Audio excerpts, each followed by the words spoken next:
Some of you might not have been aware of this. There was another rally. Lord have mercy. Another rally in Chicago this time. Protest rally in Chicago on Saturday included a so-called well-known illegal. CBS Chicago reported a protest rally and march to Trump Tower took place on Saturday in downtown Chicago as activists called on the Trump administration to end violence in Gaza and halt plan for deportation. Watch this from CBS Chicago. Organizers called it the People's March for Justice. A protest originally planned for Inauguration Day took place today downtown. The group called on President Trump to end violence in Gaza and stop mass deportations. Our Noel Brennan was there as the crowd marched down Michigan Avenue. The crowd here is showing support for Palestine and also opposing President Trump's plan for mass deportations. Among the speakers here today was an immigrant rights advocate who made worldwide headlines almost 2 decades ago. Show me what democracy looks like! The march to Trump Tower was planned for Inauguration Day. Down with deportation! The bitter cold on January 20th postponed a protest, but did not stop it. The target is the Palestinian people! Speakers from a coalition of more than 60 organizations took the mic in front of a crowd that first gathered at Water Tower Place. Isn't this like a perfect time for ICE to go over there with a couple of big airplanes like they did with those Mexicans? They sent back to Nicaragua. They sent a bunch of people back to Nicaragua. And the president of Nicaragua was like, no, I'm not going to take them back here. I'm not taking them.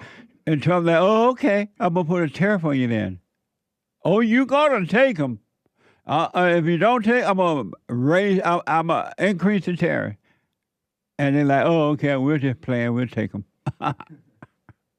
These people this is a perfect time to take one of those big old planes, go over there and load up all those people with their Allah Abba flags and talking about this mess and ship them back. Just take them back. They're all in one location now. Send ICE. Don't argue with them. Don't fight with them. Don't try to convince them. Just put them on that big old military plane and send them right back to wherever they came from. Nicaragua, wherever. And one of the rally speakers was a well-known, quote-unquote, immigrant. Why is this CBS? Chicago. I'm here in solidarity because I am human. Speakers like Elvira Arellano, whose story resonates now as it did nearly 2 decades ago. I am not criminal. You are. I am not terrorist. In 2006, Arellano took refuge in a church in Humboldt Park. My son, he is citizen. She and her son stayed there a year to avoid deportation, but that day came in 2007 when she left the church to attend a rally. Arellano's story spread, and so did her activism. In 2014, she crossed the border and came back to Chicago. But I'm come back in 2014 and I am here because I am not criminal. Arellano admits she's scared by the threat of deportation under the Trump administration. Nice. But her love for family is much greater. They need to send Ariana and her little brat right back to Nicaragua. Send her back. I'm not a criminal. You are a criminal. Send her back. Load them all up on the plane and send them back. 888-7753-773. 888-77-Justin. Who is in your face like that? A criminal. Send Ariana back to Nicaragua. Thank you. Let me go to Apple out of Illinois. Apple, welcome to the show. You're on the air. Hi, Jesse. Hey, Apple. How are you? Amazing. Thank you for everything that you're doing, and thank you for the team helping you. Thank you, Apple. I appreciate that. Thanks for your support. Thank you. I just want to ask you, I need an advice. Ask, yes. I'm sorry. Got a frog in my throat. Excuse me. You want to get some Hold on. water? Yes, please. All right. Hold on. Yeah, get some water. Apple has a frog in her throat.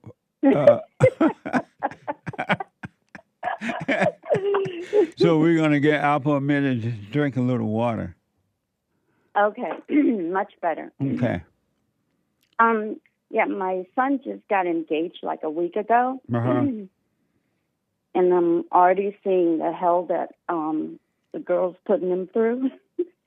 What is your suggestion? How do I wake him up? By completely staying out of it.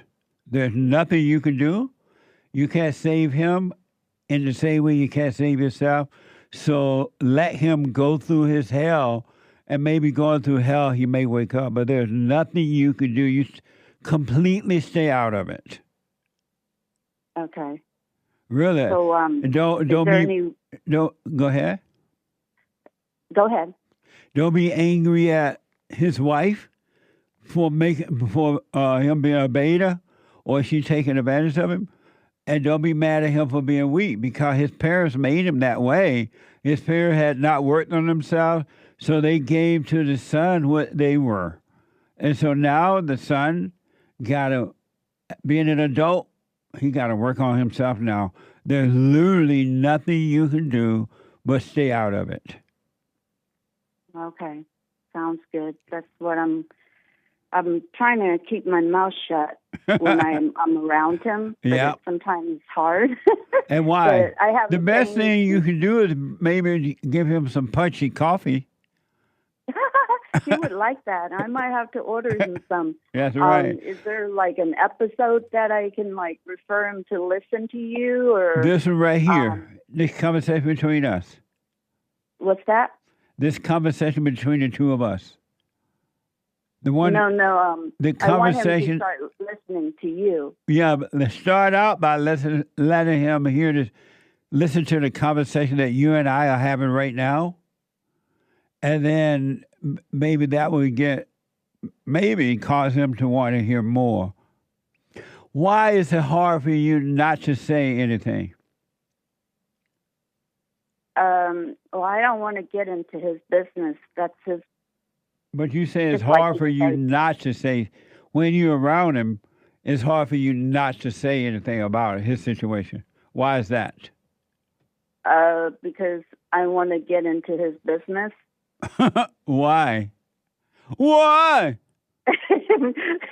Because I don't want him to go through the same hell that I went through. But why Why? not? You gave him the same hell you have.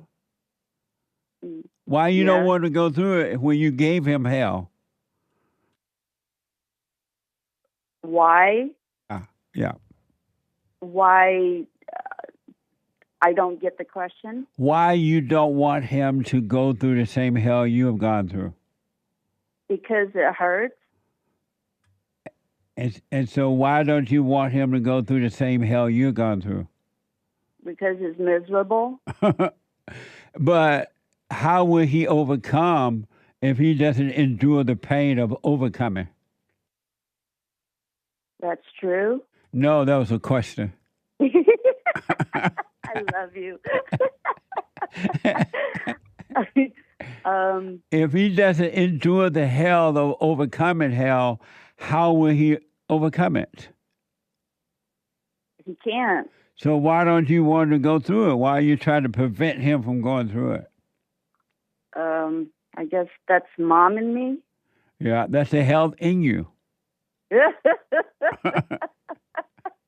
That's true. Yep. Have you apologized to him for causing him to become a mama's boy? No. Why not? I didn't think I needed to. Yeah. Hey, son, I created you into a mama's boy. I turned you away from your father. I had no love. I made you Correct. angry. I am sorry. I was wrong. Why haven't you done that?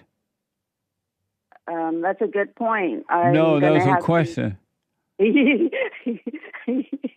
Why haven't I done it? Yes. Because I didn't see the point of doing it because we have good relationship. I can always talk to him, and I didn't think that I needed to do that. Now that you're pointing it out, yes, I'm going to have to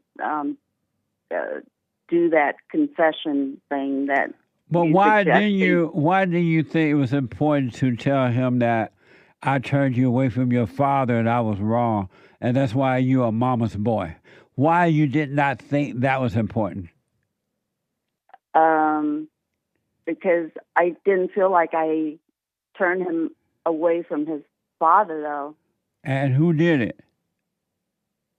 The devil did it. Through you? Yes, That's true. But why did you tell him that? I'm going to.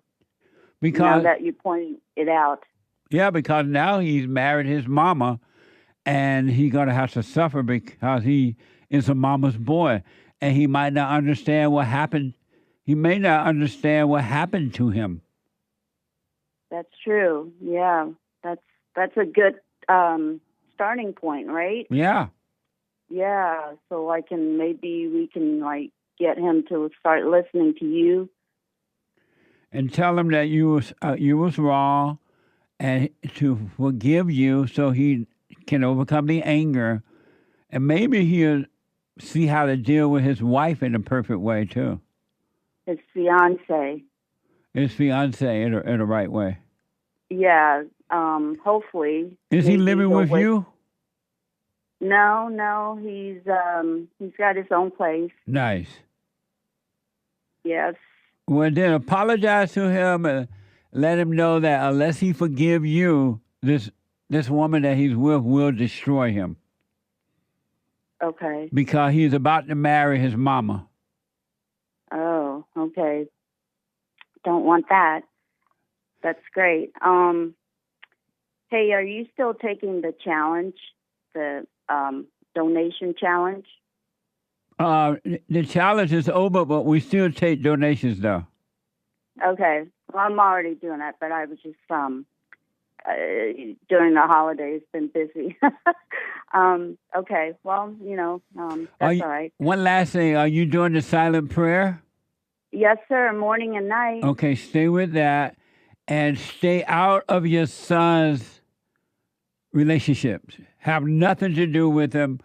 You can't save him. Let him go through what he got to go through because he's been set up already. So, but let him go through what he got to go through if he want to be free, and you stay out of it. Don't be mad at his fiance or him. Let them go through the hell they got to go through. Okay. I'll do what you suggest. Apologize to him for being a bad mom. Yeah, for turning him away from his father. Or recreate him in your image. And recreate him for my image. Recreated him in your image. Recreated him into my image. Right. Could you talk for me?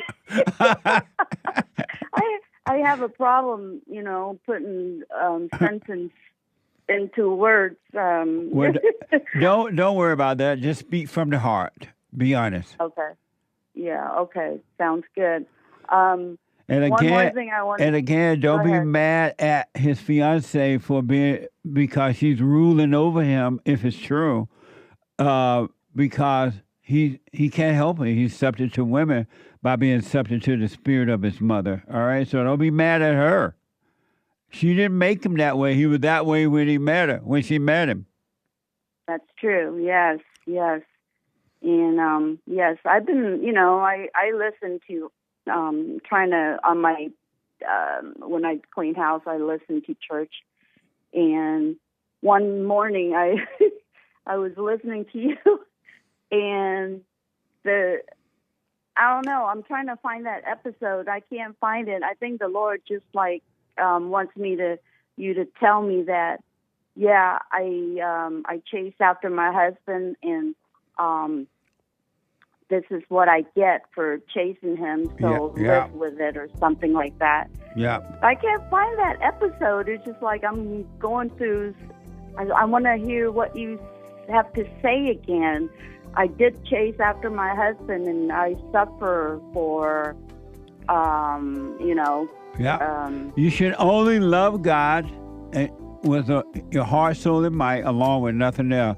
Let me know how it goes, Apple. I wish you well. Call me again, all right? And we'll see can we find that episode and put it out there again for you. Okay, and yes, and I'll call you back what happened with my son's conversation. Absolutely. Thank you, Jesse. You're welcome, Apple. Amazing. I want to go to your friend, my friend, and the whole wide world friend, Mimi out of Georgia. Georgia, oh my, Mimi. Hi, Jesse. You're not going to believe it. What am I not going to believe this time? I thought of you yesterday. I probably thought about you yesterday, too.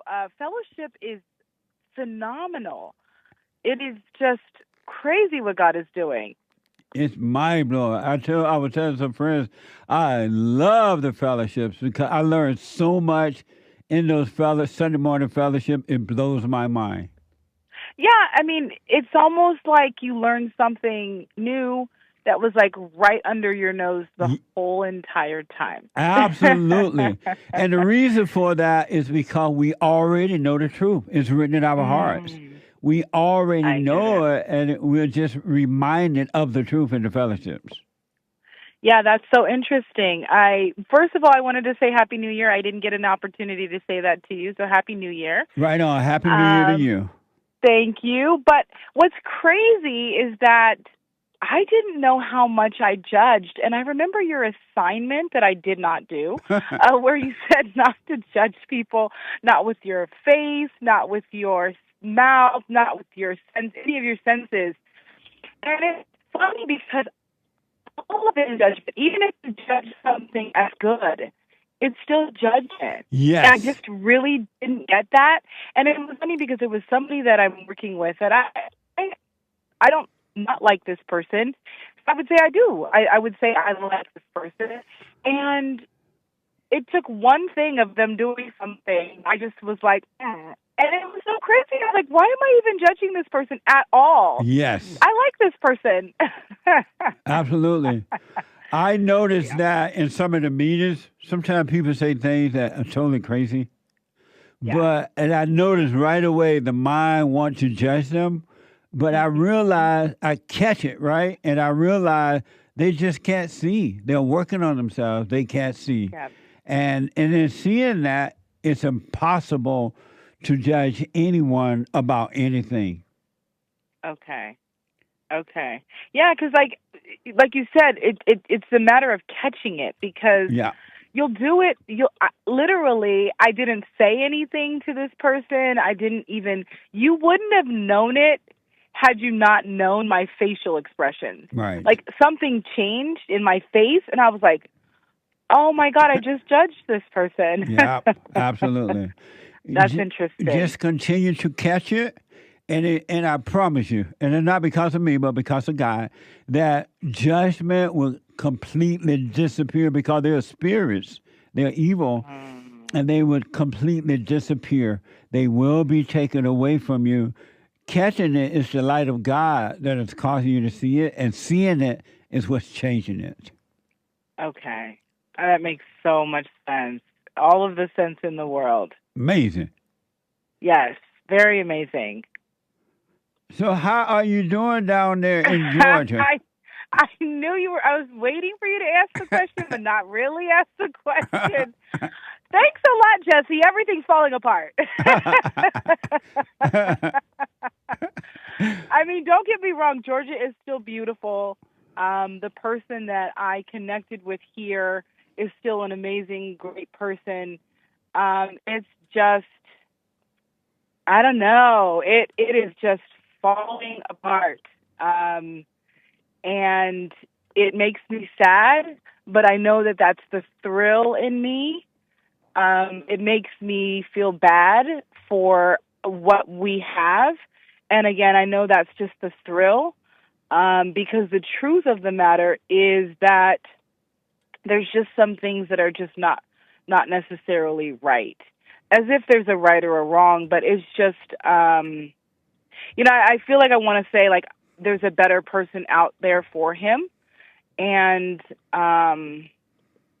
I think I might just keep talking just to say words. So that's all I got. That's all I got. When you say that things are falling to pieces, without being all personal, can you give me an example of what's falling to pieces? Well, what we thought was it actually ties into your biblical question. The person that I came out here to connect with, we had such an amazing bond in the past. Yes. And I don't know that we knew each other as well as we thought we did. Yes. And we stand on opposite sides of a lot of things. And that's something that we could get over if, it would. Oh, I tend to be the kind of woman. Your phone going in and out. Okay. Is that a little bit better? Right. Don't move about. Okay. Go ahead. But I would like to believe that I'm submissive and can be led and will follow. It's just really difficult because some of the things, again, it's going to sound judgy, but some of the things that he does is very evil, and it's hard for me to follow that. Like, he has all these white friends, but he doesn't like white people. And I'm like, and we'll do this. I mean, literally, some of his closest, deepest bonds, he does. I don't know if he's not paying attention, but some of his deepest, closest bonds are with white people. But then when we're in public, he'll do things that is in an attempt to like humiliate white people. And I'm like, that's evil. Stop doing that. It doesn't make any sense. I just don't have that spirit. And again, it becomes very difficult to follow straight into hell. I mean, I know we're in hell already, right? But I don't want to go any deeper into hell. I don't want to spew evil everywhere for the sake of being black. Like, I know I'm black. Yeah. Amazing. Sorry. And so why don't you move on and just work on you and don't try to make this thing happen? Because I feel so bad. This is one of my closest friends.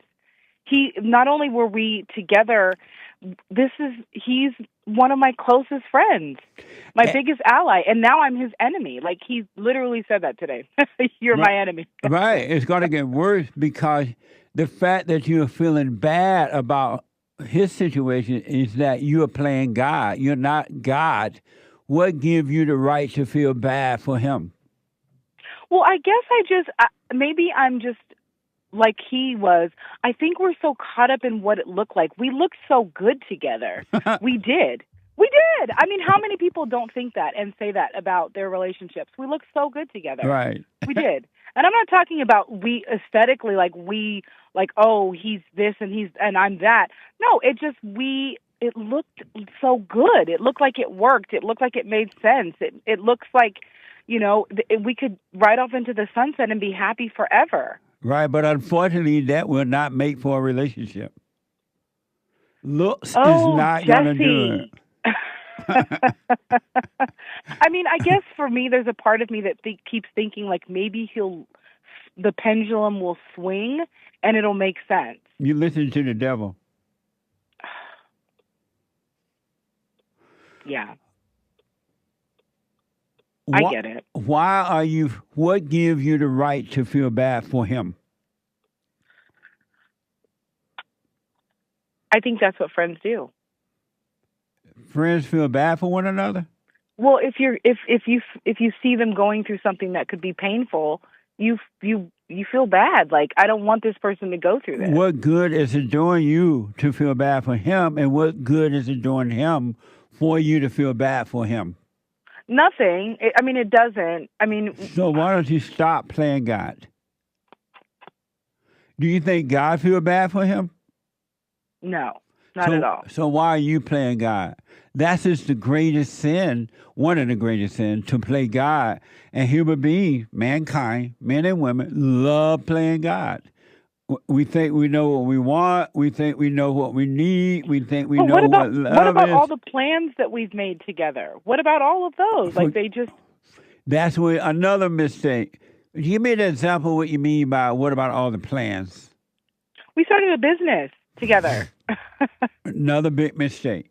Never plan. You have to let life happen naturally. But it's already started, Jesse. It can it can end too before it's too late. Right. Because you guys are going to end up hating one another and it's going to destroy everything. Yeah, it's entering really dangerous territory. Yeah, of course. And it's going to get worse. I tried to tell you that in the very beginning before you left here. You did. You know, and it's funny that you say, referencing back to that moment, Yeah. I was blind as a bat. I'm like, what was I looking at? What picture was I looking at? I was literally looking at a totally different. Somebody said, look straight ahead, and I was looking to behind me or to the left. I don't even understand how blind. You know, that is the scary, well, not even scary. I'm not even going to give it that. That's the crazy part about it, is that is what a lot of hell is being blind to the truth. Absolutely. Because once you see the truth, you can't unsee it, and you don't have to do any of the other things anymore. You have the truth. It's wild. It's wild. Yeah. I don't know what I was looking at before I left. I have no idea what I was looking at. Not to say that he wasn't a great person, but I'm looking at, like, how did I ever just abandon your life? Pack up everything. Come back to your phone again. You're slipping away. Yeah, I think I was just saying, like, how did I abandon everything that I was putting together in my life, all the things that I was working on? Yeah. There was just, I just thought I was changing location. And yet I was handing over all of these things to somebody that I didn't even know if they wanted them. And that's one of the things that's really hard for me now, is that I'm finding that the things that are important to me are just not important to him at all. No. He doesn't find them to be important. I tried to warn you, but no. You did, Jesse. Oh my gosh, you should have, like, literally grabbed my face and said, look, you can't see. Would you like some glasses? You need contacts? Because I couldn't see. Yeah. And now what I would recommend, do what you want. I will end it right now and get back That makes into... me want to cry. About what? That. The end of something. But it's the beginning of waking up and working on you and finally have a life. And I know that it's better for him, too. Yeah. I know that it's better for him. I know that he will be happier and freer. So why don't you end it? I think I've started it already. It's just a hard time because I feel so bad. But feeling emotions are evil. That's your problem. You're stuck on emotions. Emotions are not you. They're not your friend. They're not from God, and they're not a sign of love. It's a sign of hate. I think that's one of the reasons why I was okay with just walking away, because I was like, I love you too much to let us continue to do this. I don't know if I know how to love, but no, I know you don't, that. not yet. You will if you stay with it. But because you can't love, you have no love. Nobody, Jesse Peterson or anyone, can love. It's impossible, right? That's why we have to return to love, return to the Father, and the Father's love will work through us as it does and did in Christ. It wasn't him, but the love of the Father in him. But what is all of this? Okay, let's just. What is it that people are exchanging then? Hate? Hate, 100% hate. I don't understand that. And then how come breakups can't just be like? How come they just can't? How come there has to be so much drama and trauma attached to it? Because the love of the thrill of it. Human beings love thrills, and they love breaking up and fighting and yelling at one another and then make up for a few minutes and then break. It's all for the thrill. They love their misery. That's the reason why this has taken it this far, because I think, we went through something again where we were going to like fight and argue, and then the next day, I think he thought that it was just going to be back the way it was, and I just said, I can't do this anymore. Right. But at the same time, now I'm his complete enemy, he says. Oh, and it's going to get worse.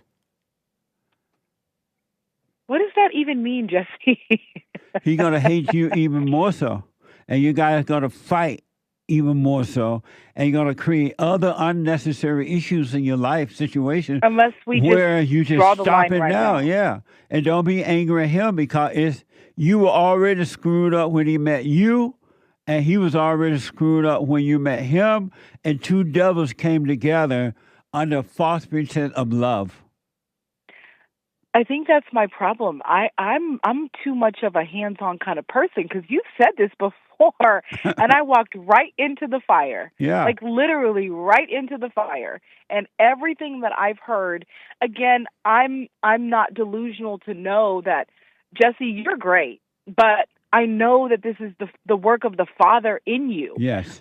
Again, you're great, but I know where it's coming from. Right. And so that's the crazy part. It's like, I heard this already. I heard this, all of this. I've seen this picture already. And the so Father is the Father is trying to draw you back unto Him.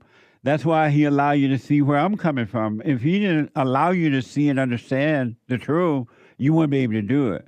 So the Father is trying to draw you back, but the spirit of evil in your mind and emotions and in your body don't want to let you go, because evil lives in you and it needs to stay in you to have what it's called life, but it's really death. And you got to make up your mind, are you going to follow the spirit of love, the truth, or are you going to follow the spirit of evil? You got to make up your mind so that when you are on that straight and narrow path, evil cannot come along and convince you to go another way. To look back or to look forward or to think you found love in someone or this or that. You allow evil to make a fool out of you by making you think it's you, by making you think this is it and all that crap. Yeah, but what's crazy is if it wasn't love and it's hate, he's really going to hate me. Yep. If he doesn't already. Yeah. And you're going to end up hating him too, because you already hate him, but it's going to get worse because after a while, he's going to get more out of control and you're going to get out of control. And here you are, start a business with him and all that. You're going to regret all of that. But let me ask you this, Jesse. And I remember somebody in fellowship, last fellowship, had said this. And it was just such an honest answer. When it comes to the hate and love thing, I just can't see that yet. I don't see how love is really hate. And so I guess for me, like the reason why there's so emotions, I know it's the thrill because I've worked on getting over that thrill, but I don't know. I hope one day I can see as clearly as you can see how love is really hate. I know I can connect to the fact that maybe we don't have love because it's only God through us that can really love. Yes. But I don't see how it's hate. If it's not hate, if it's not love, what is it? There's only love and hate. There's nothing else. If it's not love, what is it? Okay. No, that was a question. I got to smoke on that because I literally, it's foggy. Like, yeah, you're right. If it's not love, it's hate. If it's not good, it's evil. Yeah. I know that is how God operates. I because you know me. When I first came into Bond, I wanted everything to be complex. Yeah. I wanted everything to have layers and depth and understanding and explanations and emotions, and I wanted it all. I wanted my world to be as big as it could be. And what's interesting is that the only way to return to the Father is to go back to the simplicity. Yes. And I'm like, every time I want to like do all of this stuff, my search for returning to the Father brings me back to all the simple things. Absolutely.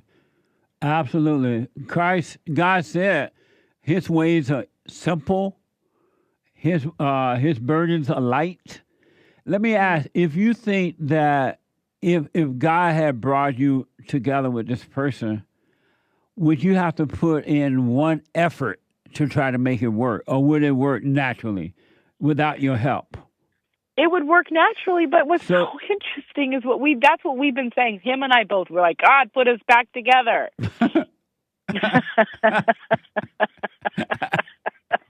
But if you say it, does it make it true? I don't know. No, it's not true. Satan put you all together. That's why it's not working. God. Jesse, like I said, I've always said this about you. You say the things that literally people would not say. Oh, my God. What a mess. What a mess. Yes, what a mess. So, I highly recommend, do what you want, of course, that you walk away from that situation, wish this person well, and meaning don't be angry at them. They got their own issues. They were screwed up when they met you. And start working on yourself. Keep your eyes on you. Do your job, go to work, whatever you're doing over there. But don't get deeper into business and all this kind of stuff. It's just adding to your problem. Okay. I would highly do what you want, but I would walk away and wish them well. And stop looking for love. And don't look for anything but the kingdom of heaven. And all things will be added unto you. And if God give you a husband, it's going to be a marriage that will last until death do you part. Right. And without any effort, you won't have to try to make it work. You wouldn't have to put forth anything. You wouldn't have to try to please them or anything. And it'll be perfect love. You know what's funny, and I know we have to turn the page on this conversation. What's so funny is in 2024, when I came out here to Georgia, what was our focus for the year? Want for nothing. Yep. And I was not paying attention because I wanted it so bad. Yeah. I wanted it so bad. Yep. And I missed the assignment. You got to pay attention to you so you don't miss the assignment. You got to stay aware. And this year, you got to practice being present. Above all things, practice being present. Okay. What a mess! Thank you so much, Jesse. It means a lot to talk to you and to hear from you and to watch your fellowships and just be connected with all of the things that God's doing. So it's good to hear from you, too. But just... I highly recommend, do what you want, but I highly recommend you say goodbye to this person and then go back to working on you so you can overcome the world. Okay. He's a great person. I didn't get a chance to say that, but he is a great, great, great person. But he's not great. Okay. How can he be great and hate white people? This is true. This is true. So why That's are you the part I just don't understand. So why are you still living an illusion that this is a great person? Who is telling you that? Not if it's true that he hates white people, as you've said, why do you keep calling him great? I don't think he really hates white people. I don't really think he hates white people. I don't think he sees it. What do you mean? Of course, hate people with anger don't see that they're evil. They don't see anger as evil. Yeah, because he literally some of his best friends, the funniest jokes he tells, and the biggest laughs he ever has are white. Like I don't think he sees it. He doesn't. He's more connected to his friends that are white than his other friends. He would never say that to himself or anybody else, but I see it. Well, do what you want, but you wish him well and you move on with your life. Don't get bogged down in more debt and doing things together that's going to make it even difficult to walk away from it. Okay, Jesse. Do you want to, I see that you want to respond to the biblical question? Yeah. Are That's you a memory worshiper? Yes. That's what a lot of my mind is full of, is memories. And I think that's the reason why it was hard at first for me to watch my thoughts, because all that's playing in my head are just a bunch of movies, like all the time. Yeah, yeah. I don't even think that it's a thought. It's like these scenarios that are always playing out in my head. And I'm like, that's because I'm always holding on to all of these moments as they play out from start to finish. I can go in and give you the full play-by-play. Why not let them go when you see that? Jesse, you're always finding things that are right under your nose. What the? Thanks a lot, Jesse. Yeah. I know it was a question, but I got to think on it. Okay. It's good to hear from you. Call me again. Okay, always a pleasure. Thank you, Jesse. I recommend you get away from that situation. I heard you. All right. Okay, thank you, Jesse. Have a Okay. great day. All right, you too. Bye. Heard around the world by everybody and they mama if you're black, everybody and their mama if you're white. Joseph is out of Arizona. Joseph, welcome to the show. You're on the air. Hey, how's it going, Jesse? Thanks for taking my call. You're welcome, Joseph. So, it's Female Monday, so I brought you a female problem. All right. And, Amazing. so, it's kind of embarrassing to say because I know I shouldn't have been involved in it to begin with. But I was seeing this older woman, right? How old? And she was 33. And how old are you? I'm 23. What the? I know, right? Mama. It's funny because before I even started talking to her, I was like, yeah, she's way too old for me. But it's like some told me it wasn't going to work, but I still did it. I still went through with it. Amazing. But I'd heard that they were easier to deal with than younger women, and they were better in bed. So I had to. You were lied I had to to. take the opportunity. Yeah, An older I woman found that out. way worse and harder to deal with than a younger woman. Younger women are rough too, right?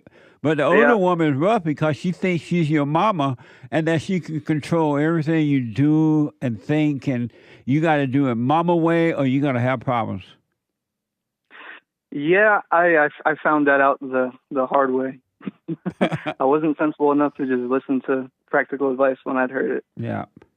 But so I found out recently, literally this happened 5 days ago, that she was cheating on me, right? She was seeing somebody else. And it was kind of like a mental flashbang, because I was not expecting that at all. I just got a random text one night from the other guy who also did not know that I existed, He was looking through her phone and he found our text messages and stuff. Amazing. And yeah, I know. And was he hit young me up guy and he's like you too? Was he younger than her? So I don't know his exact age, but he Okay. showed me a photo that they'd taken together, and he looked to be close in age to me. Okay. So I can't confirm, but he did look young. Okay. But so yeah, he hit me up and he was like, hey man, I was wondering, not to bother you, I was wondering if you knew this chick named, I'll just call her Susie Q. He's like, you know Susie? And I was like, yeah, I know Susie. And he's like, what's your relationship with her? Because I've been seeing her for a few months and I feel like she's hiding something from me. And I was like, oh crap, because I kind of already knew what he was gonna say, but I was like, yeah, I've been dating her for a while, but I guess not anymore. And so we had a long conversation, right? And then I went and I just sent that chick the screenshots, some screenshots of the conversation we had. And I basically told her, I was like, I'm not super surprised that this happened, but I wish that you would have broken things off with me if you wanted to see other people, I feel like it wasn't the right thing to do by me. And you know how some girls, they'll cry and beg you not to leave and they'll blow your phone up and stuff? Right. Yeah, that was not her at all. I sent her those photos and I like, that big paragraph. And you know what she said, Jesse? You know what she said? What? She looked at all that stuff and she went, interesting. And I was like, oh my God, dude. She's a block of ice, bro. What? And so I know. And so I went and I tried to be mature about it. I didn't fight with her. I was just like, all right, Joseph, hold that goodbye, thought. Susie. Hold that thought for me, all right? Okay. Let me take a break. I love you, Susan Q. Oh, my Susan Q. I want to go back to Joseph out of Arizona. And Joseph is 23, I believe. And his girlfriend is 123. 133.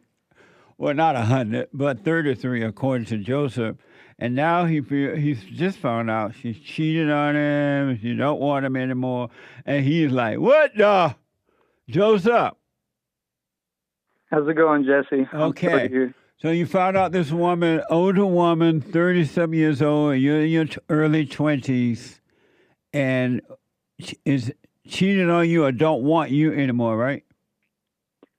Yeah, so, as I said earlier, I confronted her with all of the screenshots and that paragraph.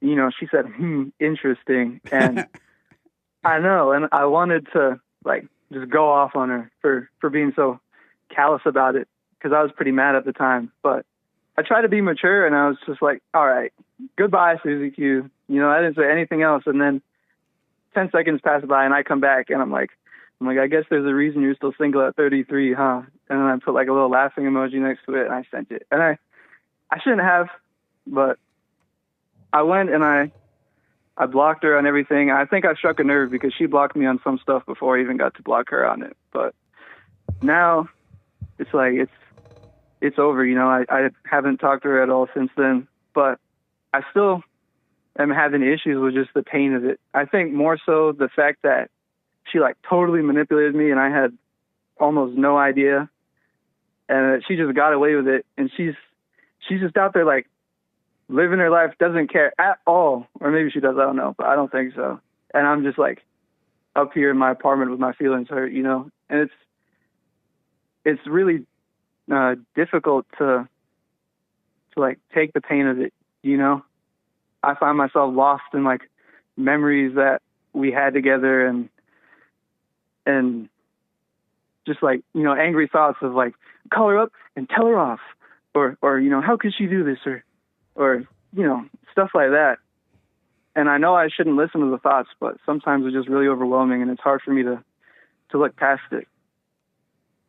Even though, and so I guess my question would be, how do I move past it and just forget about her and stop thinking about her? But, when I first started dating her, there's no good guys in this story. I only started dating her because it was easy to get sex from her, and I was like, all right, I can just pretend to be in a relationship with her and care about her, and I can just keep getting sex from her. But somewhere along the way, I ended up actually getting feelings for her, and now I'm just here looking like an idiot, and she got the last laugh, And you're looking like an idiot to who? I guess, myself, because I didn't tell anybody else about this. And this is the way I'm telling anyone else. And what does an idiot look like? Me, for getting involved with someone that I knew I shouldn't have, way older than me, totally different points in our lives. And I could see sometimes that, I could see often that I shouldn't have been with her. And there are numerous times that I thought about breaking it off, but and what I just does didn't because I was getting what I wanted. What does an idiot look like? That's a good question. I don't know. I guess I don't really know what it looks like. I just feel like one. And so who is feeling like an idiot? Me. And who are you?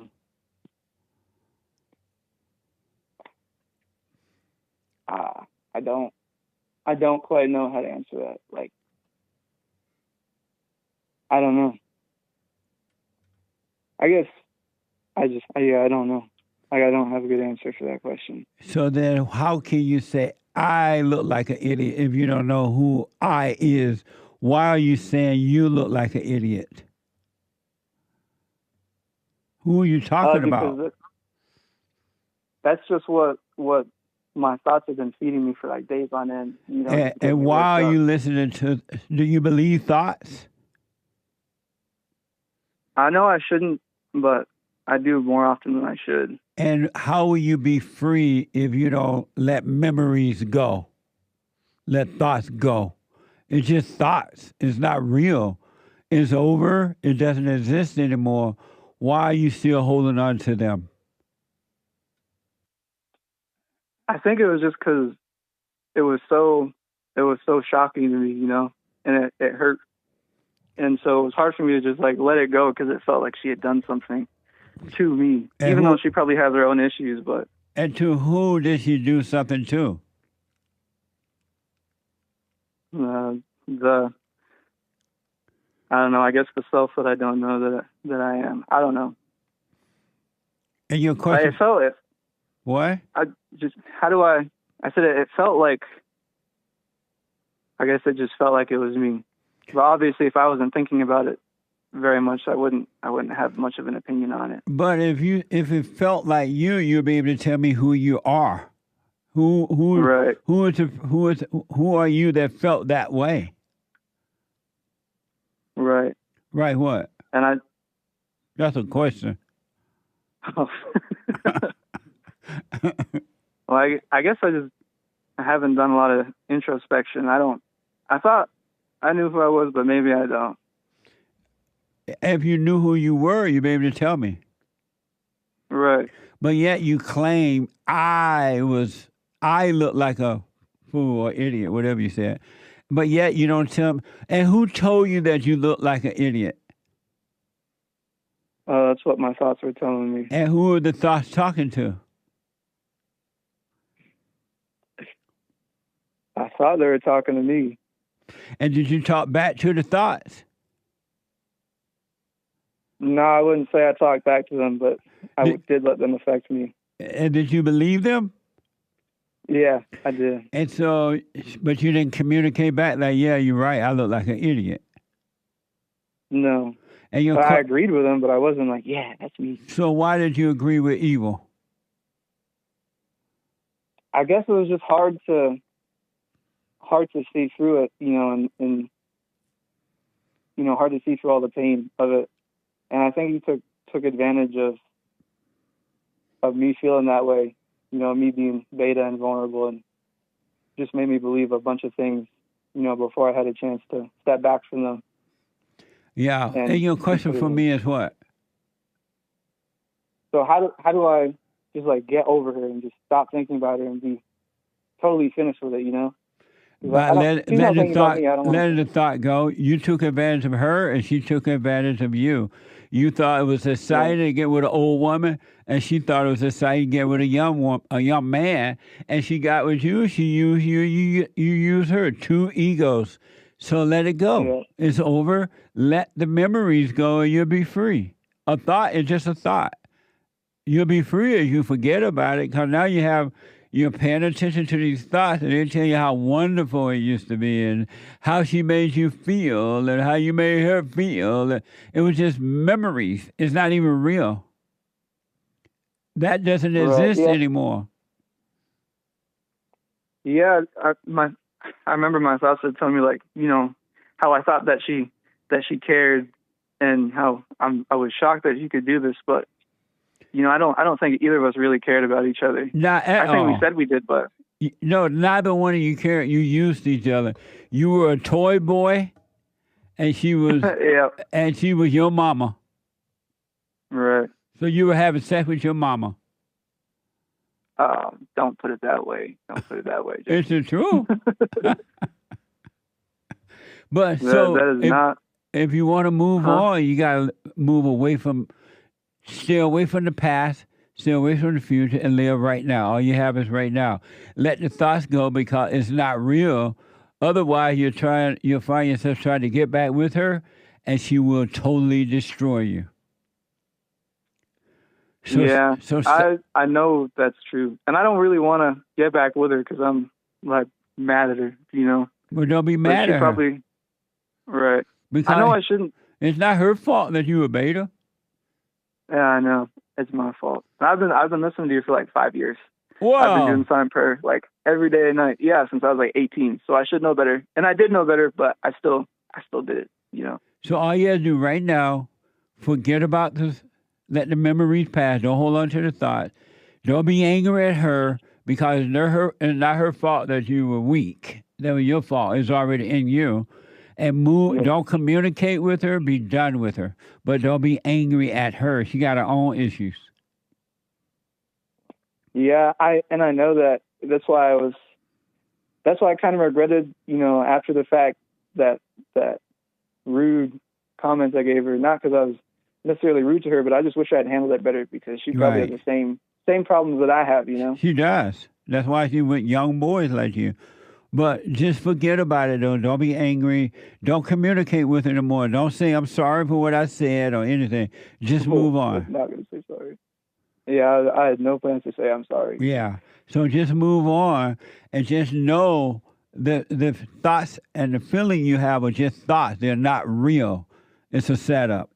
Thoughts and emotions are lies. All thoughts and all emotions are lies. It's not real. Okay.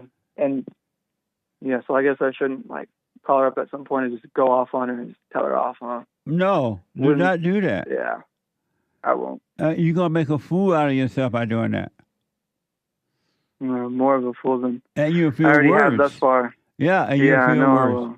Move on, man. Forget about the memories. They're just thoughts. All right. Yeah, I won't hit her up anymore. Like I haven't since we called it off, you know, but I definitely won't reach out to her for any reason. And when the thoughts come about how it was, because that's what the devil wants, he want to keep you in the past. He want to keep you in time where he is.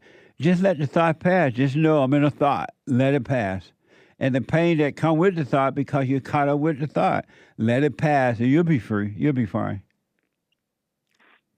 Okay. Yeah, I just wish that I hadn't had to have learned it the hard way, you know? But don't wish it, be glad you did.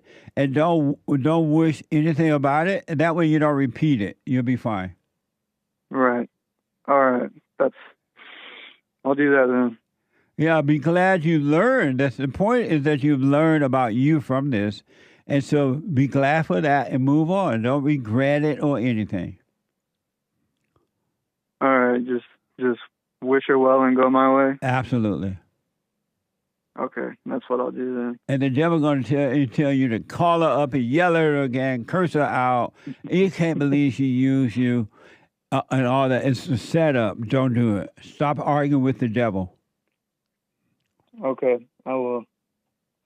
I'll do my best not to give anything he tells me any heeding. Yeah. Point forward. Let those thoughts pass. If you find yourself caught up with emotions and thought, feel it, but do nothing about it. And the Father, God, will take them away from you because they're just evil spirits. Right. And that woman had never loved you, and you have never loved her. Yeah, I always knew that I didn't really love her. You know, I always knew that I was that I was taking advantage of it. Yeah. And I think in the back of my head, I knew that it was the same story for her, right? But come back closer to your phone. Come closer to your phone. My bad. So what were you saying? I was saying that, and I think the same thing was always true for her. Like I always knew that, but I just kind of pushed it down. You know, I wanted to believe differently. Yeah, you wanted to believe a lie. I did. So now you want to believe the truth, and the Father will make a home in you, and the truth will guide you. As long as I stay out of the thoughts of it, right? And 100. you know, I have it's pretty easy to stay out of them, you know, at half the time. But then I'll find that I just kind of let one thought pass, and then because I let that one pass, 100 other ones just come all at once, and that's what kind of overwhelms my senses and gets me in my feelings, you know? Right. And when that happens, just know you're in a thought. Don't do anything about it. And be aware that you're in the thoughts, and the awareness will change it. It would destroy them. The darkness will be destroyed by the light. The awareness is the light that you are in your thoughts, And that alone will destroy the darkness. And so there's nothing extra that I should do about it. I just basically just got to sit through it. That's all you got to do. Nothing else. And because if you do one thing about it, you're playing God. And when you and the problem with human beings, all human beings think that they are God. They think they can save themselves and they can save others and they can save their children and they can save a relationship and they can save this. They're playing God, and playing God is the greatest sin, because as long as you play God, God's not going to reach out for you at all. It's only when you can see you're playing God that he will save you. Right. I noticed that whenever I try to orchestrate my life or, organize it in a way that I want to go, that it always ends up backfiring terribly. Absolutely. Because of ourselves, we can do nothing. We know nothing. We cannot organize our life, period. It will be organized for us, and it'll be perfect if you let go. All right, that's what I'll do. I already blocked her on everything, deleted every photo. I'm not gonna just sit there, looking through all that stuff and right. Just making it harder. Yeah, get rid of everything as though she never existed. Yeah, that's what I plan to do, because honestly, it's I know that's the right thing to do, but I also do that as a defense mechanism. When things hurt me, I just try to push them away as hard as I can and not think about them. No, you want to let the thought come and go so you'll be done with them. They will be taken away from you so you would never have to go through that again. Okay, so, all right. I won't, so just let them come to me then. Totally just let them, whatever they have to say. But all you need to do, though, be aware of them. Let your ego go through what your ego got to go through. And what the ego got to go through is death. And it goes through death when you let it happen. And don't watch TV or anything to get rid of it. You let it happen, and it will be taken away. You got to let it happen so you can overcome it. God will save you. When you're falling, when you let go, anger or anything, feel like you're falling, and you are, right? You're falling from into the valley or the shadow of death. And when you're falling, going all the way down, God has put angels in charge over you, and the angel will save you. They will keep you from falling. But you got to trust that by letting go. The angel will feel like you're falling to the ground, and you're falling to a hole, and there's nothing to hold on to. He has put angels in charge over you, and they will help you through the fall. I like the sound of that. But you got to let it happen there. All right. I won't, I'll totally stay away from her, and I'll just take it on the chin and go through it. Absolutely. All right. Thank you very much for your help, Jesse. I appreciate all the advice you gave me. You're welcome, Joseph. You stay with us, stay with us, stay with us. You'll be fine. I will. And Thank you very much. And don't call the pain or the thought you again. Never say, I feel pain, or I have thoughts, and I'm worried, I'm lonely. Don't call it you. Those are spirits. And if you call them you, you're identifying with them. And it's the identities that keep you from God. The false identities. Okay. So don't call it you anymore. I won't. I'll just let whatever has to happen, happen. Absolutely. All right. All right, Thank you very much, Jesse. You're welcome. Amazing. Bye. Bye now. Oh, before I run back to the phone, I want to know what you think about this. Hey, if there's anybody that can respond to that, it will be you. Nice. This is from WBRZ. A man accused of distributing plastic bags filled with deer corn and flyers reading, "Black crime destroy white lives. Black crime destroy white lives in Walker, Louisiana, was arrested on Saturday." Watch this from WBRZ. Crystal Gross Brumfield received an unsettling surprise Saturday morning at the end of her driveway. When my husband handed it to me, I was kind of like, Like, I was like, what? A bag filled with deer corn and a flyer reading, Black Crimes Destroys White Lives, with crime statistics and QR codes. But it was the back of the flyer that caught Gross Brumfield by surprise. And then when I turned it over and it said, get vetted today, I was like, oh, okay, this is what we're doing. This is what we're doing. She says she has lived in Walker majority of her life. However, this is a first. You know, that's sending a message regardless, you know, and that's a racial message. You know, you can kind of live under a rock if you want, but that, you know, those connotations are racial. West Baton Rouge deputies arrested 42-year-old Robert Hebert. Hebert lives in West Baton Rouge Parish. According to Livingston Parish deputies, Hebert targeted homes in the Corbin Avenue area of Walker. He's facing charges of criminal damage to property. Can't you just say tell Hebert to go do that if he did that? Allegedly. Allegedly, that's what I said. Right. A woman who received a plastic bag says she felt threatened. This is also from WBRZ.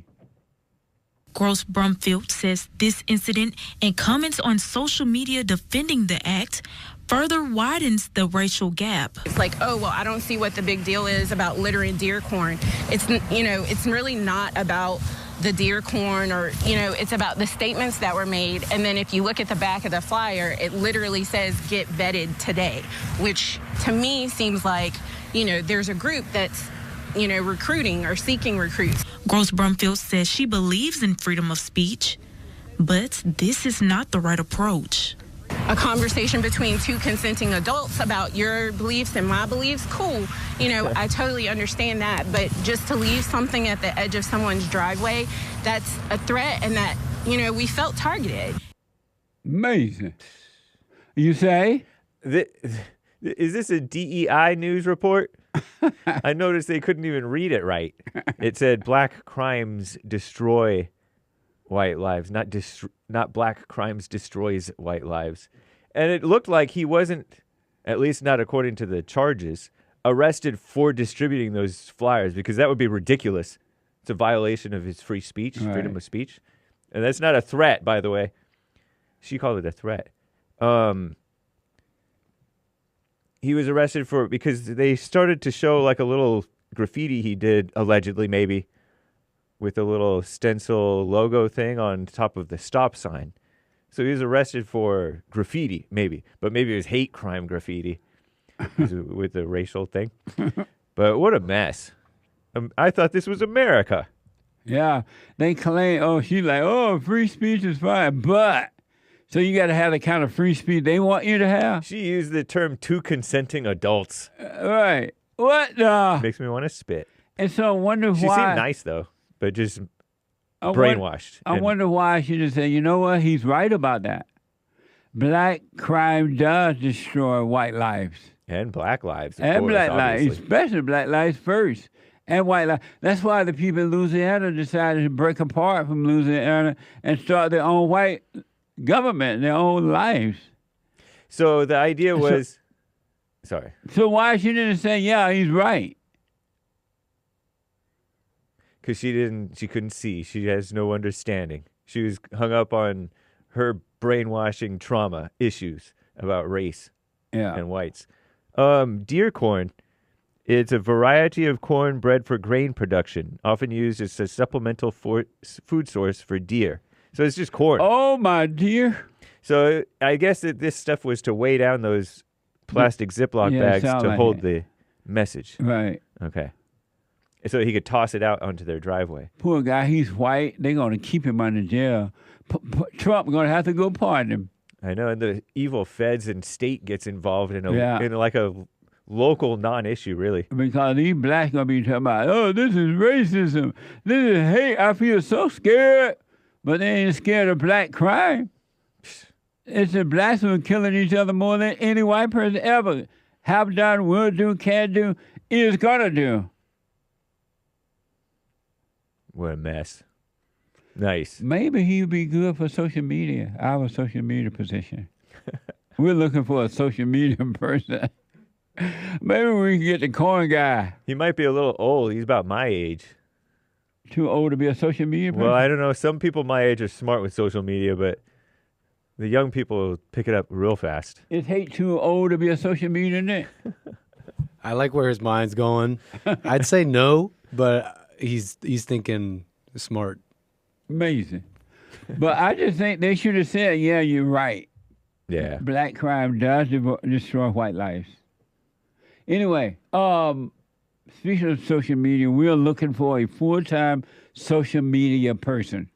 All right? If you qualify or you're interested in the job, send your resume to rebuildingtheman.com/ No, bond at bondinfo.org. Oh. Bond at bondinfo.org. That's too much for me to remember. I know. We got you. I'm black. You can do rebuildingtheman.com/contact. However, but send your resume, all right? 888-7. But this white man is right. It's just unfortunate he's white, and white people for so many years have allowed themselves to be intimidated, and they have refused to say what they want to say now. I bet you if a black man had done that, this woman wouldn't have been afraid. She wouldn't have felt anything about it if it was done to white people. What a double standard in America today. 888-7753-773. Let me go to Lola. Her name was Lola. Lola Falana. Lola from Virginia. Lola, welcome to the show. You're on the air.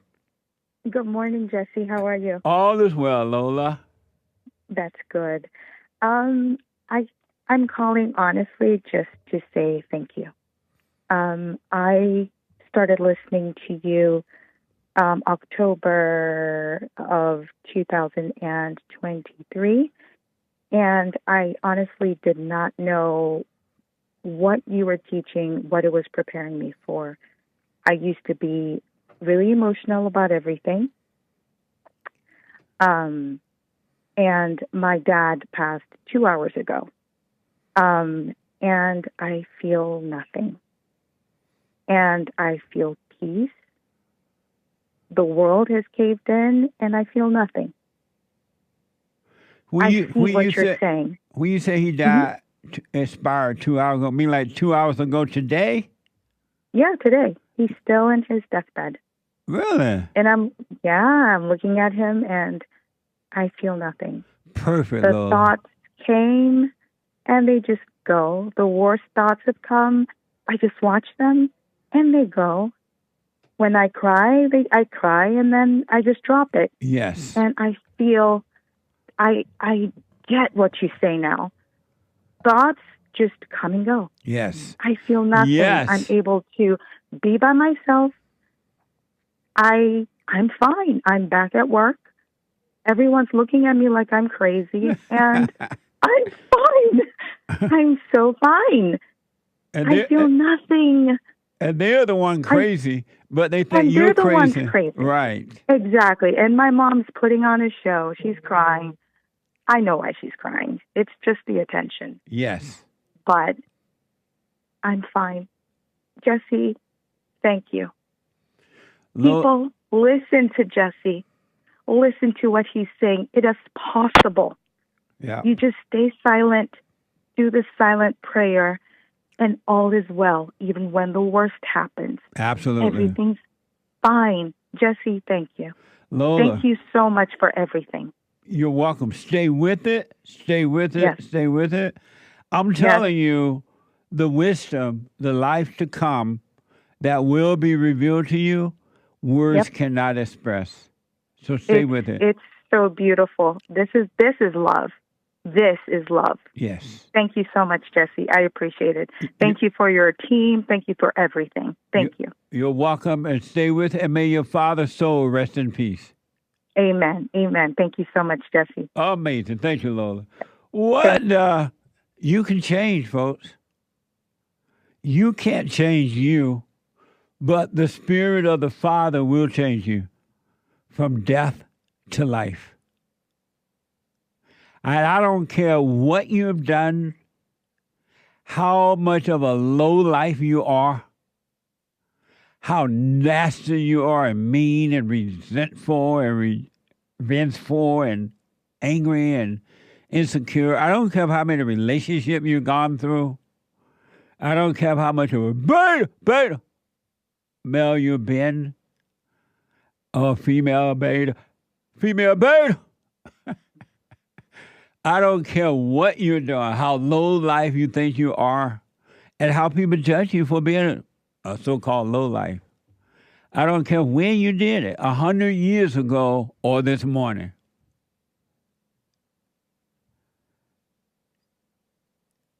All of that can be wiped away from you, and you can have a brand new life. You're not stuck. You're only stuck if you believe the lie that you're stuck. You do not have to live in your misery. I don't care when it happened. And the reason I tell you this, because in counseling, I had no idea what evil, the things that evil do to people and make them think and make them believe lies. And they carry out the lies because they think that it's them. There's nothing that has happened to you or through you that you cannot overcome and have a brand new life. And forget about what the world thinks. The world is evil. I just told you, people of the world are evil.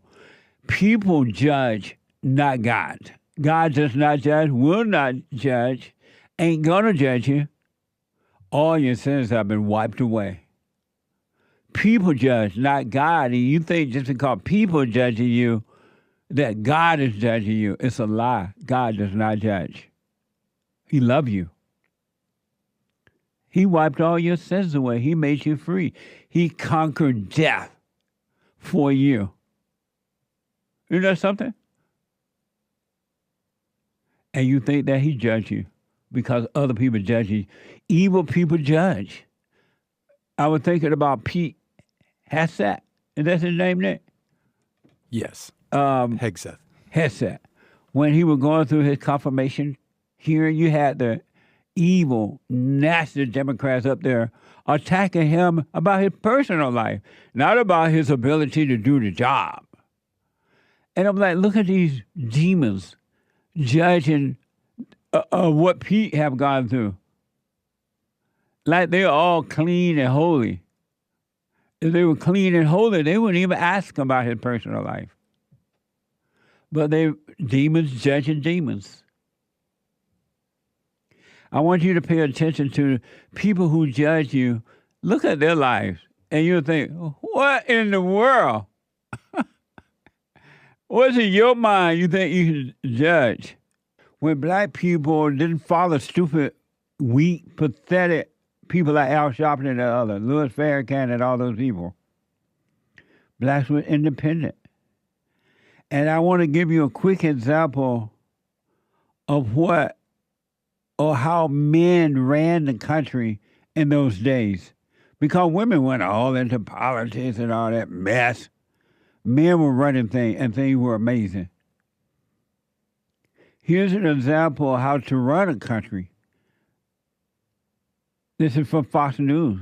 Colombian president swiftly backtracked on his refusal to accept deportation flights from the United States after President Donald Trump threatened tariff and other measures. Remember, this guy was, Trump had his ICE agents to load up a plane, and they were shipping these people back to Colombia.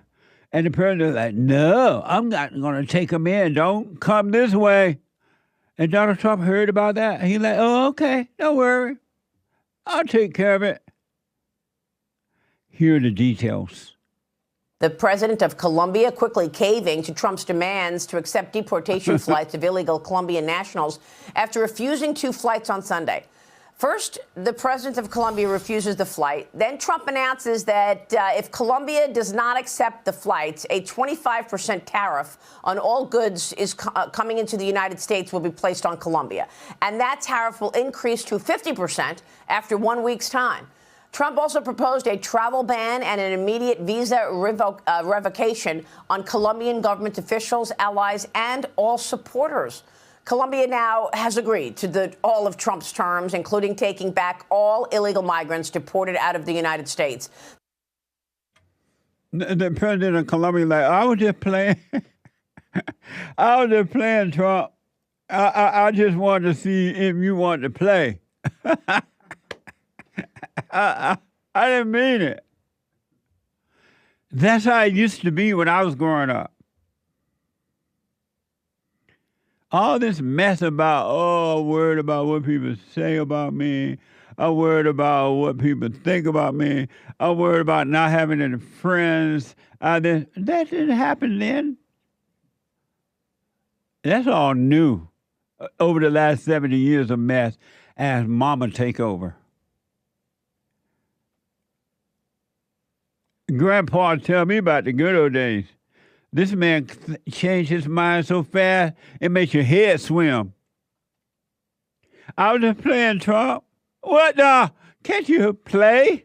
Not only am I going to accept my people back, I'm going to send airplanes over to get them. I want to know what y'all think about this real fast. I want to play this for you. And I really want to hear whatever else you want to call about, you can. But I want to know what you think about this soundbite, if you are able to see it right now. There's this Detroit lady, a rapper. She sues Uber after driver denies her a ride. They're like, no, you're not getting your bad butt up in here. This is from Fox 2 Detroit. A Detroit rapper is going viral for something other than her music. Fans know her as Dank Demas, and they're fuming after a Lyft driver allegedly denied her a ride because of her size. Watch it from Fox 2 Detroit. Well, it all unfolded on video. Deja Banlane whipped out her phone when this all happened. Now, the Lyft driver, he was kind enough and apologetic, but refused her a ride and said that she would not fit and that her weight couldn't be handled by his tires. Now she's filing a lawsuit. Have you been in cars that size before? Yes, I have. I've been in cars smarter than that, you know. Deja Blanding tells us she was just trying to get to a Detroit Lions watch party this month when her Lyft rolled up. As I'm walking, I see him like making faces or whatever. I'm like, oh man. She already knew. I can fit in this car. But believe me, you can. Yes, I can. Believe me.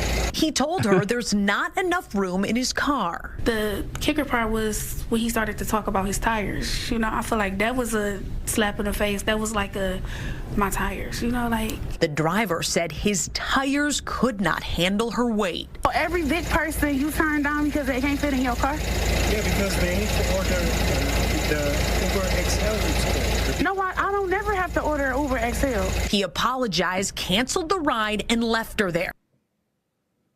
Amazing. And the last soundbite for this is the rapper says she wants people to know the situation. Really hurt her feeling. Oh, she wanted people to know the situation really hurt her feelings. Well, this is from Fox 2 Detroit. The rapper says she's pretty tough. Dank DeMoss, as she's known at the mic, is crushed by the whole situation. I just want them to know, like, it really hurt my feelings. It looks like a Lyft might be hurting pretty soon, too. I knew it was illegal, and I knew that it was wrong. Her attorneys, John Marco and Zach Runyon, say weight is a protected characteristic in Michigan by law. It would be no different than a driver pulling up and saying, you know, I don't want to have black people in my car, or I don't want to have Christians in my car, or Muslims in my car. It's the same. Under the law, it's the same. The lawsuit is filed. Since she posted the encounter on social media, other full-figured folks have reached out saying the same thing happened to them. I can fit in this car. Believe me, you can. Yes, I can. I really want people to see, like, what we go through as bigger people, you know? What do you think, Hey? So she's suing Lyft, not Uber. Oh, Lyft. Yeah. What, I said Uber? Yeah, yeah. Oh, this says Uber driver. I know, but then it says Lyft What? driver. Okay. Sorry for Lyft. discrimination is okay. And maybe it should be a wake-up call for her, I think. What do you think, Nick? That's pretty evil. I can see why she's fat. She So what gotta now? eat. Huh? What do you think about the fact Lyft said no to her? About them saying no, I think that's totally fine. They should be allowed to do that. And then the lawyer said, this is like discriminating against black people. It's like you're saying you don't They want... always say black. They put black with everything that's He evil. threw in Christian. Yeah. He must be kind of aware of the culture or something.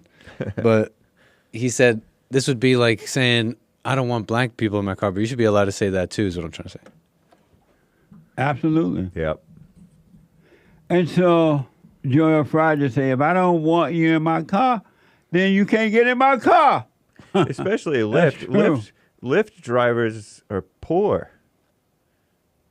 I think. The man, according to the story, the guy said, I'm sorry, you can't get in. Well, you should call another car that's bigger or something like that. Yeah, XL. A bigger car.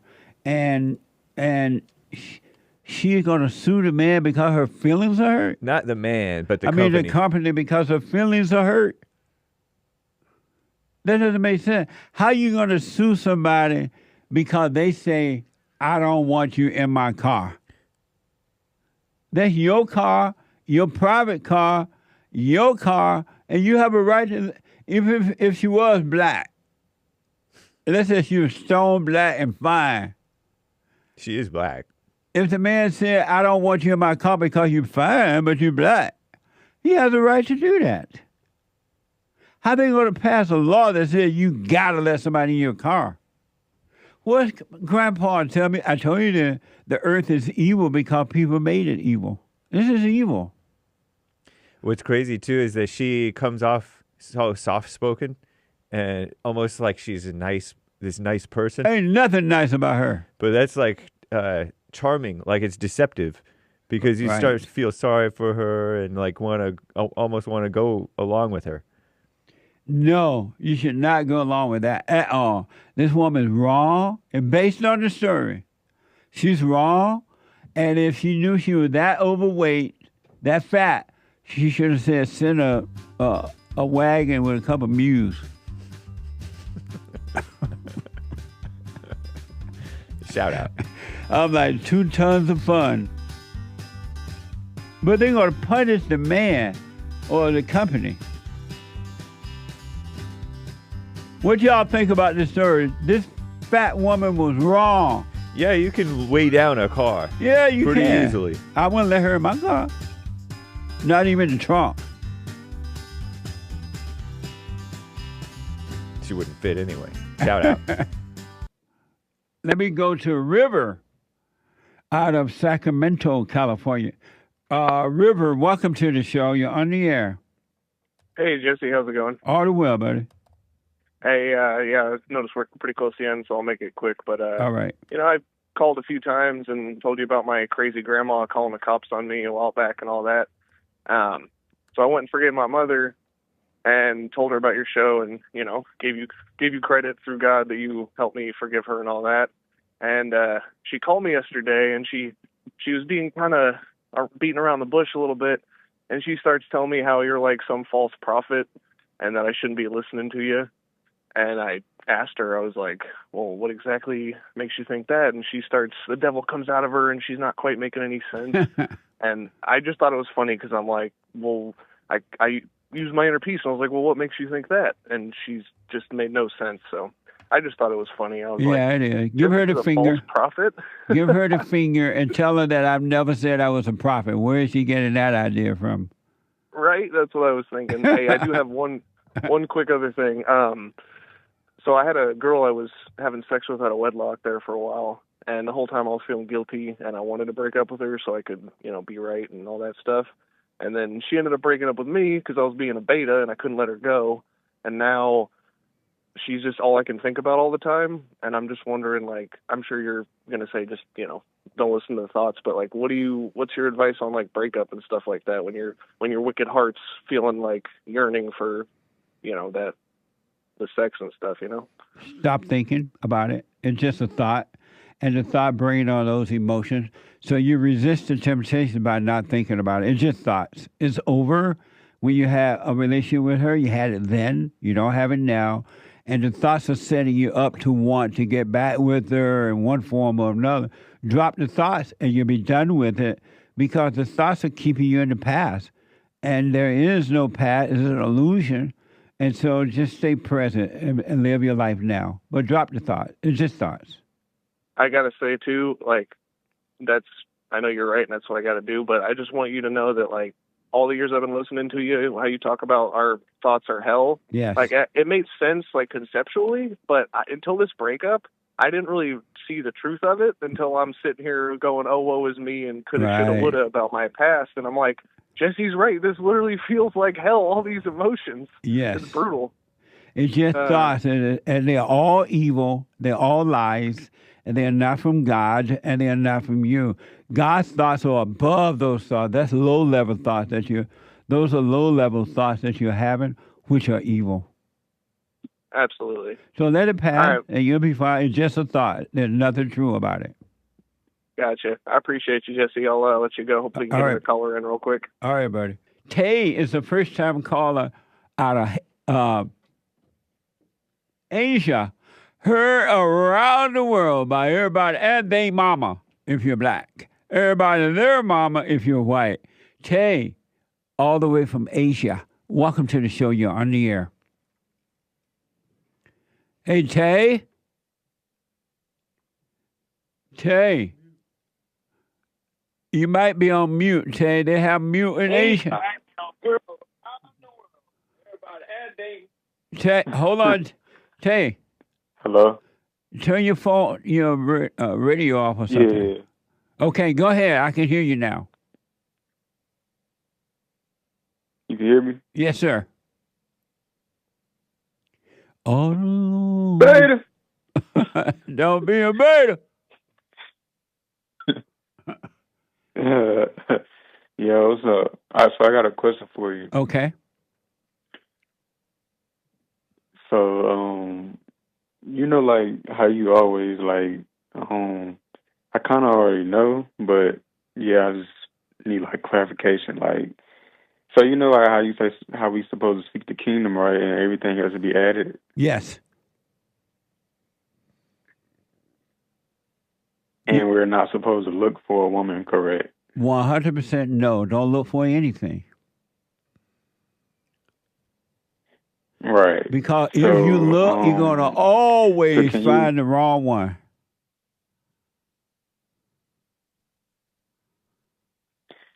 So can you explain also, like, when God said, he who finds a wife finds a good thing, doesn't find mean like some sort of search or some sort of quest? No, he means the one that he gives to you. Because the one that he gives to you, she's already working on herself. She's overcoming her hell. She loved being under your control. And she would love being a woman and a wife and a mother. There would be no war at all. She would not fight with you. She would not argue with you. She would be in her perfect position in life, and you would have no problem with her. The marriage will work on its own without your help or her help.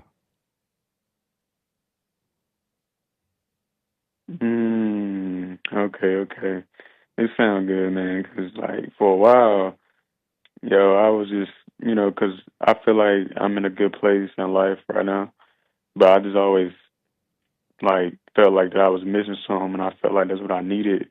But when I came across you, you just shifted my whole perspective, and I mean, I would say I got more peace now because I'm not really looking for it no more, but them thoughts still come in from time to time.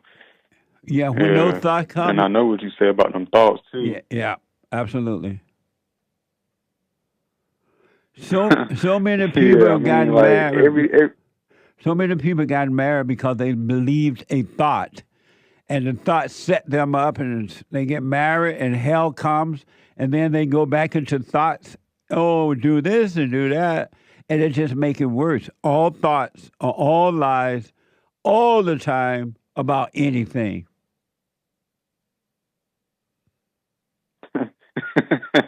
Yeah, I'm just laughing because like it just makes sense. Cause look, for a long time, right before I came across you, like I've been working on myself a lot. Yeah. But just all thoughts or all eyes about all things, it was like new to me, and it makes sense because like I would just like find my mind just thinking a lot, and so now since when I came across you, I learned to just be still more in the presence of God, and I say I've been having more peace for sure. Well, if you stay with it, Tay, you have not seen anything yet. I promise you, God will give you a complete, clear mind. You will live your life without thinking at all, and you will use the right kind of thought to, to go to work, do your job, make what you want for dinner and stuff like that. But you will have a clear mind, and you will have a life without thinking. You will only live, and you will live without thinking. God will do that for you if you practice staying present. Okay, so like, and how long do you think it would take me to be able to get to that point? Don't even ask that or think that way. That's Satan and you telling you that. How long would it take? How long would it? You do it until you commit to a lifetime of working on you. You'll be fine. Don't worry about how difficult it gets or how long it takes. That's another setup from evil. Those are more thoughts. And it's not even you thinking that. It's the false self thinking that. So don't worry about that. He who endures until the end, you will get the prize. Mm. Amazing. So like when them thoughts, right? Amazing. So like when them thoughts come, right, it usually be like feelings attached to them thoughts. Yeah. And I know you always be talking about the ego and stuff, and I've been doing a lot of research on the ego, and because I know them thoughts is not really mine. So like I was gonna say, well, how do I get to the point to where I have no thinking at all? But you just said to keep working on myself. But can you really kill the ego though? Can you actually kill it? You can't really kill it, can you? You can't, but the Father will, because they are spirits that made a home in your mind and emotions. That's why emotions are evil. There's never, ever, ever, ever, ever, but never a reason to be emotional. And so the thoughts are not yours. The emotions are not yours. You are not your body. And so if you don't have the thoughts, you're not going to have the emotions. So as the thoughts are wiping or disappearing, the emotion will too. You cannot have good or bad emotions unless you have so-called good or bad thoughts. Yeah, that makes sense. So you say I can't kill the ego, but our Father can. That makes sense because I was like, how we gonna kill our ego and we living in the flesh? Because as long as we like in the body, right, the ego gonna still be alive, right? Because if the ego is completely that's killed, not true. That means the ego would be completely destroyed because it's spirits that made a home in your mind. It's in the thoughts, and all thoughts are lying. And God is going to destroy those spirits from your thought, which are evil, by taking them away from you. They will no longer live in your mind, and your body has nothing to do with it. I hear a lot of Christians say, well, I ain't gonna never be the way because I'm human. It has nothing to do with that. It's all spiritual. Yeah. And it's in your mind. And if you notice, the more aware that you become of those thoughts, you're feeling better and better. And only because you are becoming aware of those thoughts. And it's God who is shining the light on the darkness. The darkness are the thoughts. And in the light, God is destroying the darkness. They're going to have to leave you and go make a home in somebody else because they live in human beings. That's why human beings are so wicked. Yeah. So See, yeah, I they thought will that the ego complete. really couldn't be. So what? What were you What about? was you gonna say? What were you about to say? You thought the ego what? No, I was gonna say I thought the ego like recently, I just been asking myself questions about the ego, and I just thought that the ego really couldn't be like all the way killed, like as long as I'm living in the body. But you just explained it to me. Right. No, that's another lie from the thoughts. The ego has Because to like leave. sometimes, right? Like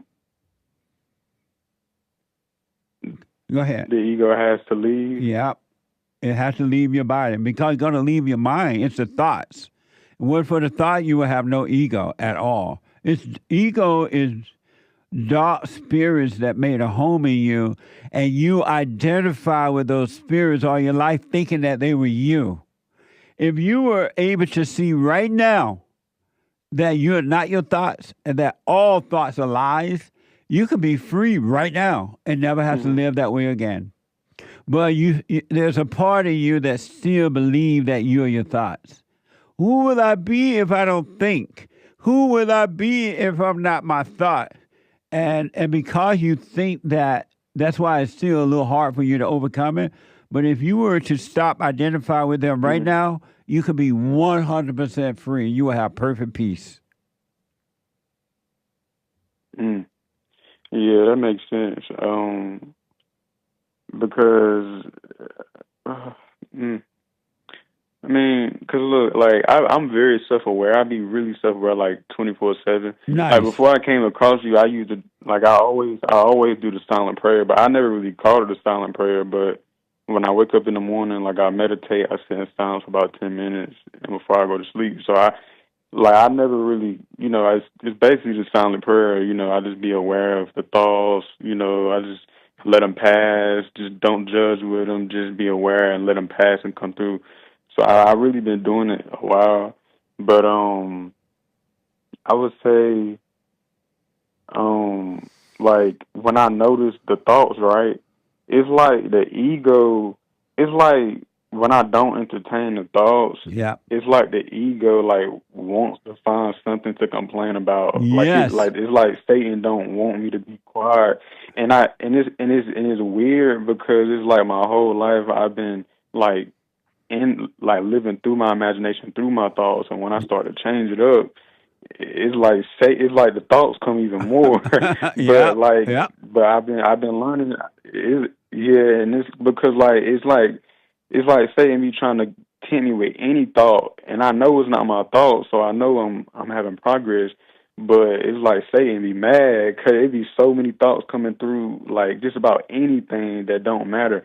And if it's not a practical thought, I don't trust it. But I mean, I could definitely see like what you mean by we evil, because I say I'm a great person, but there's still a part of me that's evil because I can tell because the thoughts, because if I try to get thrills from like people or whatever, like that's evil, and it is. You got to have a lot of wisdom to understand that.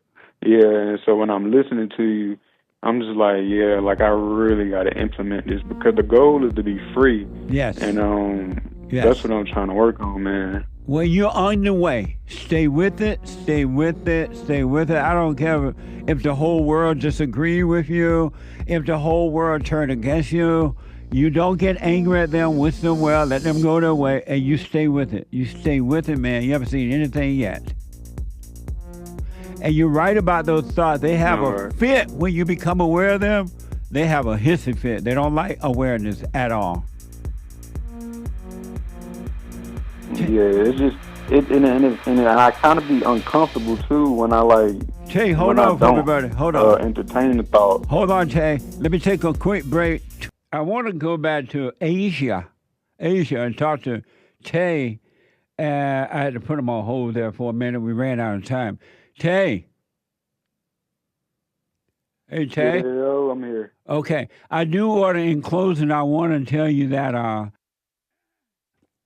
you're right. And when you're aware of those thoughts, they have a fit. They do not want you, because they're evil spirits in the mind, and they do not want you to be aware of them. And that's why when you're being still and you're observing them, they are going to have a hissy fit. They're going to yell at you. They're going to scream at you. They're going to cry. They're going to try to make you feel good. They're going to try to make you doubt. They're going to tell you, well, you're never going to understand this. You might as well give up. But whatever they're telling you, just watch them. Don't argue with them. Don't call them you. And they will be taken away from your mind, which means that they will no longer have a home inside of you. The ego will completely die, and you will have life. You'll be fine. Okay, yeah, it makes sense. Man, the thoughts, they be going crazy. I ain't gonna lie to you, because it's like the more I stay away from them, the more they come. Yes. And it's been like that all your life, but you just were not able to see them. And now you're able to see them. They don't like it. And they want people, they would rather for you to hoop and holler when you pray. They want you to pray to God. They want you to cry. They want you to beg. They want you to have belief. They want all those things. They want anything except you letting go and totally surrender them to God. They don't want that to happen, so that's why I have. But you stay with it, man. You'll see. It's just going to be clearer and clearer and clearer. You will have perfect peace. Yeah, I'm just thinking about how you said that, we shouldn't really be asking God for nothing because, we don't even know what we need. And, when we praying to God, asking Him for stuff, we praying to the devil because if we truly need something, He gonna provide it to us. He tell you don't take any thought about what you want, what you need. Don't take any thought about yesterday or tomorrow. Don't think about those things. I got you. You'll be fine. And you will because you're home with the Father. When you're home with the Father will take care of you. So just stay with it, all right? Yeah, one quick question. So, the only prayer that I really only need to pray is the Lord's Prayer, right? Well, when you're doing the silent prayer, you are praying the Lord's Prayer. You're letting His will be done. Okay, yeah. Yeah. Yeah, so you are praying the Lord's Prayer when you be still and know. Gotcha. Yeah, that makes sense because, like you said, the Holy Spirit will come in and see. So I just been quiet a lot and just letting the Holy Spirit pray on my behalf and just Absolutely. be observing me, just listening. That's all you need to do. Amazing. Amazing. I'm gonna make sure I call you again. All right, call me again, but I wish you well. I appreciate you. All right. Amazing. So the Great White Hope is banning transgenders from the military. Amazing, huh? The military will be strong. He even he's going to build a dome like they have over there in Israel. Excuse me, like they have in Israel. He's building a dome. NPR is reporting President Trump issued an executive order late on Monday night to ban transgender troops from serving openly in the military. Grandpa, tell me about the good old days. Watch this from Fox News.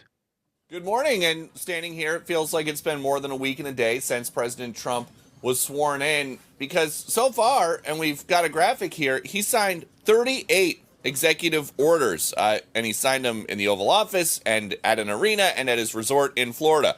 The latest ones came last night, and what they do is reinstate troops who refused the COVID vaccine, about 8,000 people, develops an American Iron Dome missile defense system like what they have in Israel, formulate a new policy on transgender troops. That is up to Pete Hegseth, the Secretary of Defense, to figure out how that's going to work, and then ban DEI initiatives in the military. I'll be signing 4 new executive orders. First is that I'm directing our new Secretary of Defense, Pete Hegseth. He's what we need. to immediately begin the construction of a state-of-the-art Iron Dome missile defense shield, which will be able to protect Americans. You see that with Israel, where out of 319 rockets, they knocked down just about every one of them. So I think the United States is entitled to that, and everything will be made right here in the USA, 100%. Amazing. Isn't it amazing he's taking care of home first? Remember when we were begging Joe Biden, Joe, no, take care of home first, Joe. Close the borders, Joe. Criminals coming in and they're killing us, Joe. They're bringing drugs. No, we're not going to do anything about that. We're going to send your money over to that country that's fighting with Israel. What's that country? Iran. No. Oh. That's fighting with Israel. Gaza? I mean, with Putin. Oh, Ukraine. No, we're going to send the money over to Ukraine. But Joe, no, we need help here.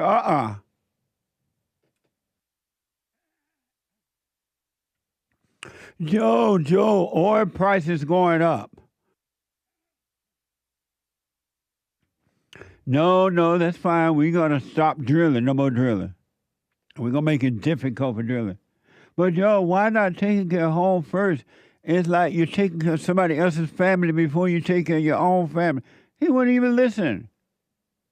It didn't matter.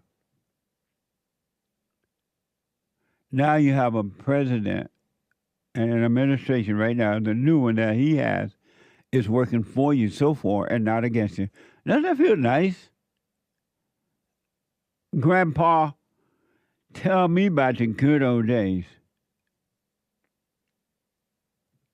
Would you rather have a father like Donald Trump or Al Sharpton? Here's a reason why men should be running office, not women. Men are created to lead, not women. It's never going to work with the woman and lead. It ain't going to work. I don't care what you say. It doesn't matter how many degrees she got or not. It doesn't matter the color, where she live or don't live, whatever. It ain't going to work. I want you to see this from WGN TV. A board meeting in the south suburb Tuesday night was feisty from start to finish, but things took a violent turn during public comment when a brawl erupted. Watch this from WGN TV. Micah and Ray, this meeting was feisty from the very start, but things turned violent during that public comment when a brawl unfolded, putting an end to all of this as it spilled out into the parking lot and left people running out of the building. A board meeting turned brawl, prompting a police response and the meeting to end abruptly. Township Supervisor Tiffany Henyard right there in the middle of it. Fists went flying after a man known for speaking out against Henyard made his feelings clear once again, but he wasn't the only one with something to say. Are you always trying to call somebody else out? We're calling you out. William, you're out of here, okay? You're out of here. You don't even live in the township. Two Henyard allies that work for the township, including her boyfriend Kamal Woods and confidant William Moore, now on paid administrative leave after a board vote. Court retaliation, so again, thank you for the lawsuit. Henyard combative throughout the meeting, especially toward board members that didn't side with her on votes. It was the first meeting for new trustee Stephanie Wiedemann, who also made it clear she's not bowing down to the self-proclaimed super mayor. I don't trust the person in charge to take accountability for anything else that's going on. Amazing. Tiffany is a mess. And we reported on Tiffany before. She is a mess. And the blacks in the town don't like Tiffany. What a mess, huh? Well, they all.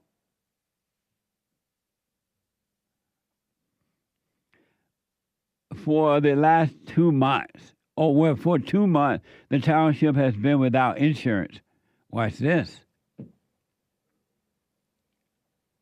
Among the biggest agenda items to pass, insurance policies that had lapsed, prompting many services to be halted. For close to 2 months, the township has been without insurance on general liability, auto, property, and other policies. Because all our buses will be out and running. But lapsed insurance didn't stop township buses from being used to shuttle people to Henyard's Big Bingo Night in December. Still, this means doors open again to the public at the township's government building, something met with positive reaction from residents. And that's all we've been asking for. Accountability, transparency, doing the right thing. Amazing. You still want these people running your town, your country?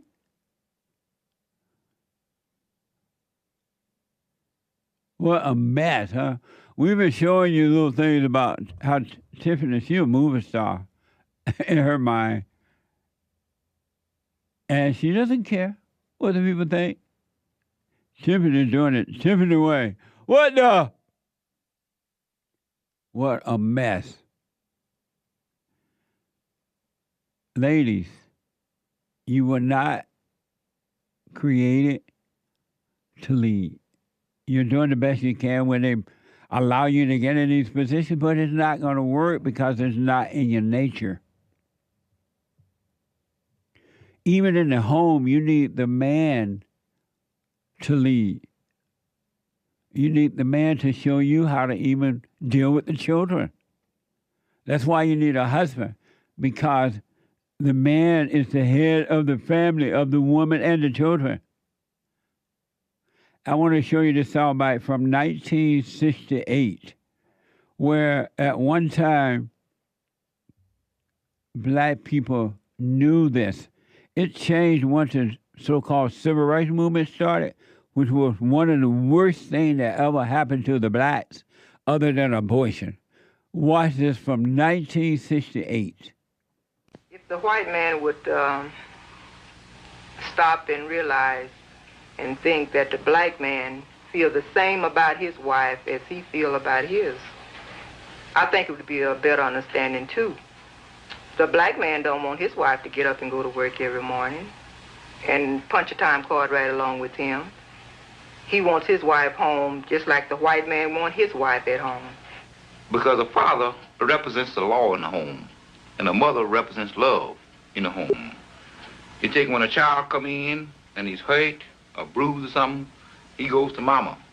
But when he come in and he has a problem, he goes to daddy, you know, because he figured daddy is the symbol of law. Daddy is a symbol. He comes to daddy because daddy can help him. And I don't think it's good that a mother have to get out and work and leave her children at home. It makes bad children. It causes some children to go astray. It's too much freedom, whereas there's a girl in the home. It causes illegitimate pregnancy in the home from the girl. And just any number of things that it causes when a parent have to go out and leave her children at home by themselves. Amazing, huh? Remember the good old days? And so they've been lying to you, the blacks, and to liberal whites, that black people need white people to give them free stuff and let them in without earning it. That's not the way it used to be. Grandpa, tell me about the good old days.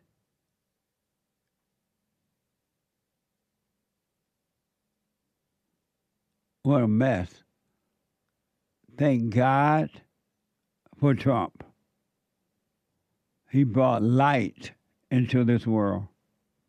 And men, your light is out, but you're the light of the world and the salt of the earth. Your light is just out. Turn back to the Father.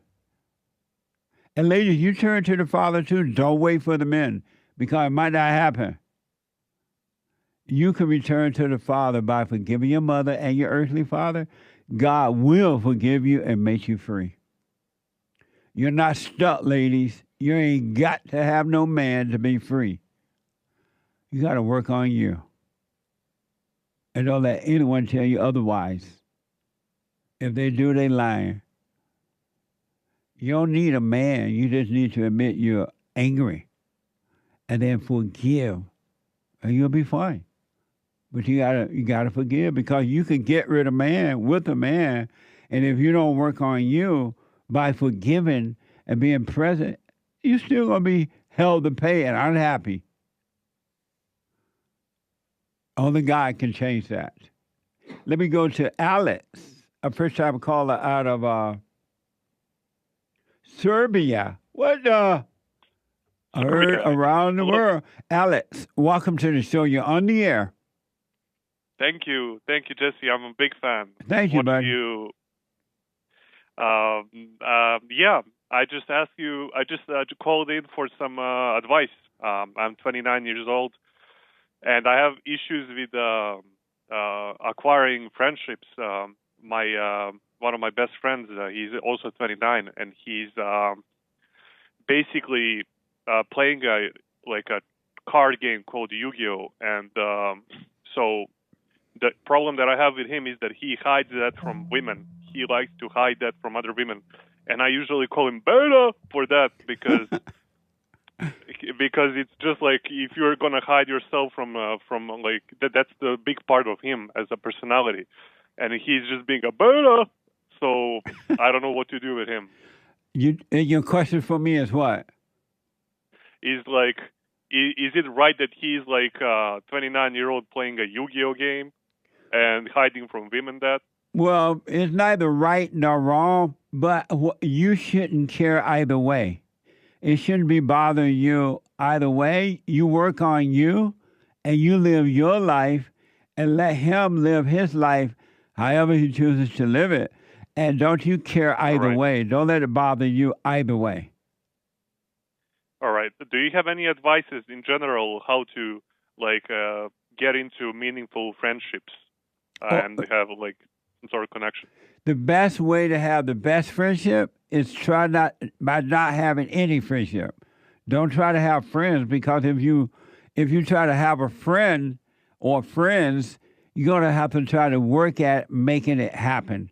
So you can hang out with people, you can go to the clubs or whatever you do with people, but don't call it a friend. You just hang out, you talk on the phone sometimes, but don't look for a friend. That doesn't exist. That is an illusion. No such thing as a friend. All right. And also, I have another friend, my friend Chris. He's from U.S., and he's obsessed with your content. And I have issues with speaking to him. He would just I would be like, "Hi, Chris," and he would be like, "Beta, what up, boss? You black?" Beta. He's just like a soundboard there. I don't know what to do. Every time I talk to him, he's like, "What up, man? Beta." What the? What the? Hey, black. Don't let it bother you. Don't be, if you don't ever. Here's the key. Never get angry at anyone about anything. And so when you call him up, and it's difficult to communicate because he said "babe" and all that. Don't get mad at him. And if you have something to talk to him about, you talk to him. If not, you can hang up. But stay away from anger. All right. Yeah, but I'm trying to talk to him. I'm like, "Chris, I had a really bad day. I was I was going to I had an accident on a traffic accident, whatever." And he's like, "Beta." I just can't get out of. I just can't get anything out of him. Right. When you, so if he's not ready to compensate, just say, "Okay, I gotta go," but don't get angry. You stay away from anger. All right. Really? Yeah, you're right. I promise you will have a perfect life if you stay away from anger and fear. All right. Do you? So let him. Do you know? Sorry, go on. So let him be however he want to. Let people live however they want to live. That's their lives. And it has nothing to do with you or your life. Your world is your world. You work on your world so you can have peace on this earth, and let everybody else live and do and say whatever they want to do, and don't let it bother you. Okay. So regarding the friendships, you say that I should not seek any friendships. What about the connections? Never, ever, ever, but never, ever, ever, ever, ever seek a friendship. And then you just live your life, and you're going to be running into people, you're going to talk to people, you're going to hang out with people. Just leave out friendship. Don't bring that into it. Don't call it that. And if you don't call it friendship, you have nothing to gain or lose. And yet you will enjoy being around people. And if you're not around them, you'll be fine. And there are no requirement because you have not called it anything. It's like when men and women get married. One of the primary problems or the reason that they have problems in marriage is because soon as they get married, they think they own one another. And ownership means you got to control it. You got to act the way you wanted to act. You got to say what you wanted to say. You got to be the way. But if you didn't put any title on it, you will have no problem. So don't look for a friend. You just live your life. And you'll be able to have people around you. You'll have people to talk to. You'll be fine. Okay, thank you, Jesse. Yeah, but do not look for a friend. It doesn't work because it's just a word and it's not real. All right. Can you, for the last thing, can you just call my friend Chris Beta? You would love that. Chris, don't be a beta. Be an acronym. Yeah, I got that. Amazing. Amazing. Thank you, man. Amazing. Call me again, Alex. Thank you. All right, buddy. God bless. Yeah, you too. Bye. Bye now. Amazing. Author out of Texas. Arthur, welcome to the show. You're on the air. Good morning, Jesse. How you doing today? All is well. Awesome. Thank you so much for taking my call. Yes, sir. Just being real quick. So I've been doing the silent prayer again, day and night. I started a few years ago, and I had seen a tremendous change in my life. I had was able to start going to the gym and being aware of my thoughts, and also just I started to see success in my business and in my relationship with my wife and my kids that I had never experienced. Somewhere along the way, I got distracted again, and I started veering off the path. Right. To which I noticed that I lost a lot of those things as well. I started going through, I guess you could say, hell. A lot of the things that a lot of thoughts that began come back in my head, and I started seeing turmoil and all those things. Actually ended up ballooning and gaining double what I had lost in weight. And so the past year I had tried to do it what I had perceived as my own way, with no success. A lot of times I had become, I guess, maybe critical and almost depressed because I wasn't seeing success, nor did I have the confidence anymore to push my businesses.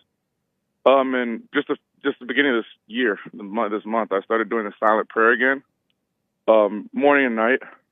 I've become a lot more aware of my thoughts, but I also have become aware of prior to this month that I was doing a lot of looking for things, or maybe even trying to force things. So I guess my question to you is, as far as it goes with my businesses and my job, should I be continue to look for additional opportunities? Should I just continue just to focus on the prayer and it would be given into me? Or I just wanted to know so I'm not thinking about it consistently. I want to really encourage you to not think on what has happened, not think about the past or the future. Just simply come back to the silent prayer and be aware of the thoughts right now, and just be aware of them. Don't call them you ever again, no matter what happened. It's not you. No such thing as you, and everything will fall back in place. You just went deeper into thoughts. That's all. And one thing happened, so you went deeper into another thought and another thought and another thought. So you brought all those things upon yourself. Just come back to present, and you're fine. Everything will work out. Okay, awesome. All right. And then as far as it goes, while I'm doing the silent prayer, during the day, I noticed that it's a lot easier just to be present. The only times I feel as if I have a bunch of thoughts running through my head is right before I'm about to start doing my silent prayer. Yeah. Is that normal? Abnormal, normal is only because the thoughts are trying to seduce you back into hell. When you see it, just know those are not your thoughts and become aware of that, and you'll be fine. Really, it's just thoughts, and don't fall for the lie. But if you do find yourself becoming emotional, then it's know your inner thought. Be aware of that. Don't do anything about it. Just be aware, and the awareness would change it for you. It would take them away from you. Awesome. Okay. And thank you, sir. I appreciate you taking the time today. And just want to say one last thing. Yes. A couple weeks ago, my wife called. She was the one who asked about the use of the B word. Oh, what's the B word? What a bitch. But I didn't take the opportunity to relish in being correct, but it was more so beautiful to see that call has actually sparked something in her as well, that she's trying to go down the path to be able to forgive her mother and father. So I just wanted to tell you thank you for, despite not being able to physically know anybody, with just being truthful and being real. I appreciate that. It just seems to me as pure love. Thank you, Jesse. You're welcome, man. You stay with it, stay with it, stay with it. And again, whatever has happened, it's over. It doesn't exist anymore. If you put on weight, just no big deal. Just know that you put the weight on, start eating right, going to the gym or whatever you do. Don't make anything a big deal. Nothing is a big deal. You have no problems. It's just a thought wants you to think you do. Stop believing all that stuff, all right? Absolutely. All right. Thank you, sir. I appreciate you. Have a wonderful day. You too, buddy. Thanks. Some of you might be aware, or you're just waking up and maybe you didn't hear about this before you went to bed last night. But apparently there was according to NBC Washington, an American airline flight and a military helicopter collided and crashed Wednesday night into the Potomac River near Reagan National Airport. When I heard this, the first thing went through my mind. Now, all thoughts are all lies, right? So I don't know if this is true or not. But I thought about the DEI. Was the aircraft traffic controller people DEI people? Was the pilot on American Airlines DEI people? I thought of DEI right away, and I'm sure most of America did. Here is the first soundbite, a little information on this from Fox News. Good morning, Todd and Ashley. We are awaiting a press conference at 7:30 this morning at Reagan National Airport, which will remain closed until at least 11 a.m. this morning. That from officials at the airport. This is still a very active search and rescue operation ongoing. I'm going to have Yassine pan over to show you some of the 300 first responders that are busy in the freezing temperatures of the Potomac River after just before 9 p.m. last night. American Airlines, this is what we know. A jet with 64 people aboard, including the crew, collided with that U.S. Army Black Hawk helicopter with 3 soldiers on board, including both pilots. That airliner was attempting to land on runway 33 at Reagan National Airport. Behind me, it was just moments away from landing. This collision taking place between 200 and 400 feet. Amazing.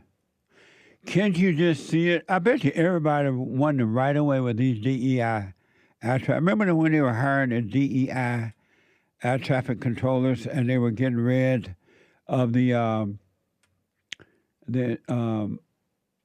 white men who were piloting the Air Force and all that in the military? And they were hiring these blacks. Now, I don't know if this is a DEI case. I don't know yet. And we may not ever know, but I don't know. So I can hear right now the pilot from American Airlines, Air Traffic Control, this is flight number 441, coming in from wherever. Where do I land? Oh, wait a minute, baby. Let me see. Let me look out the window because I can't read this board, baby. I'm a DEI. Okay, look like over there in that lane, landing road. Ain't nobody over there. Go over there. And then he crashes and, oh, baby, I'm sorry. That was the wrong lane. Lord have mercy. What a mess, huh? So I don't know if it's DEI. And then I do remember not the last time I flew, but recently I took a flight and they had a black female pilot. Thank God she was the co-pilot, the assistant pilot. And then they had a white man flying it, a pilot. I'm like, thank you, God. It's a mess, folks, but don't worry. Donald Trump appears to be cleaning it up, taking care of business. So it's a mess. CEN has a map that explains the layout of the plane journey. Watch this from CNN News 18. It's helpful to have an idea of how this all lays out. If you've been to D.C., the Capitol, the White House, all that's up here, the Pentagon's up here. So to give you a little lay of the land, that's north up there. Pete's been talking all evening about the runway they were originally headed for. That's this one right through here. They did not go that way. They diverted off to come in on this one over here, which is a different runway. That's the direction they were coming in from to land at this very busy airport. If you look at Flight Radar 24, you can also see the tracking on this plane of where it was coming in over this way. We've had witnesses over here talk about seeing the plane and seeing it turn so they could see the whole belly of the plane at one point. We have witnesses up here who've told us on air about seeing the accident. So this is the area we're talking about. The river is not terribly wide here. This plane was actually truly within seconds of touching down when all this happened. The type of plane, this is not the plane, but it's the type of plane, typically has 2x2 seating inside.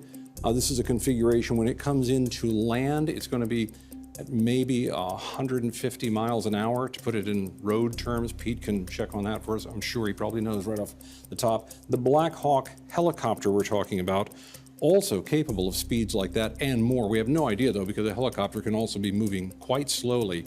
This is a 12 to 13,000 pound vehicle. So the collision, the kinetic energy of that, absolutely immense. And we've talked an awful lot about the notion of the water down here. When we talk about the current is flowing this way, the Potomac and the Anacostia River coming together. So fairly strong current pushing down this way. And as Brian noted, a lot of counter currents. But the water temperature, yeah, that's a huge issue here.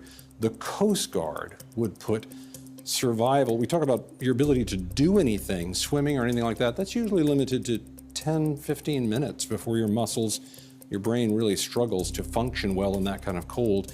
And the Coast Guard puts survival overall at maybe an hour and a half. So we're past twice that amount of time already. Amazing. What a mess.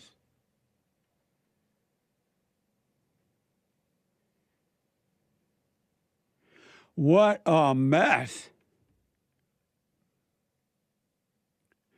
We'll see what happens. I have taken those small planes like that from I would fly from LA into another smaller town, city, and then I'll have to take one of those little planes like that into D.C., Ronald Reagan's airport, over and over and over again over the years. So I know exactly how they're made on the inside, what they look like.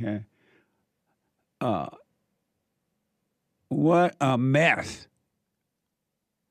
So hopefully we'll find more details about it and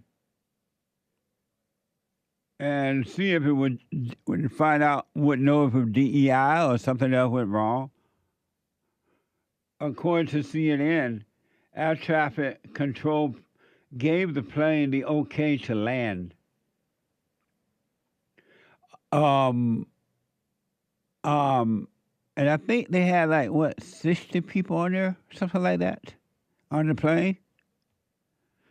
64 people, which included the stewardess, the flight stewardess, and the pilots. What a mess. Let me just say, and then I get to your calls and your super chats. I'm using the word sad because I want to express this situation in a way that hopefully it'll wake, if you want to wake up, it'll wake someone up. One of the most saddest things about human beings and human nature that human beings have done, and they have done it because they have been separated from God. They're out in the wilderness. They have been lost. They have been turned away from the house, from home, and they don't know it. They don't know it. And so because they're lost, they have been turned away by their mothers, by the way, grandmothers, if you're black, sometimes grandma. But, and then the father not strong enough to bring you back home or keep you at home. But they have been lost. And because they're lost, they think, I want you to smoke on this. They think that they are sinners.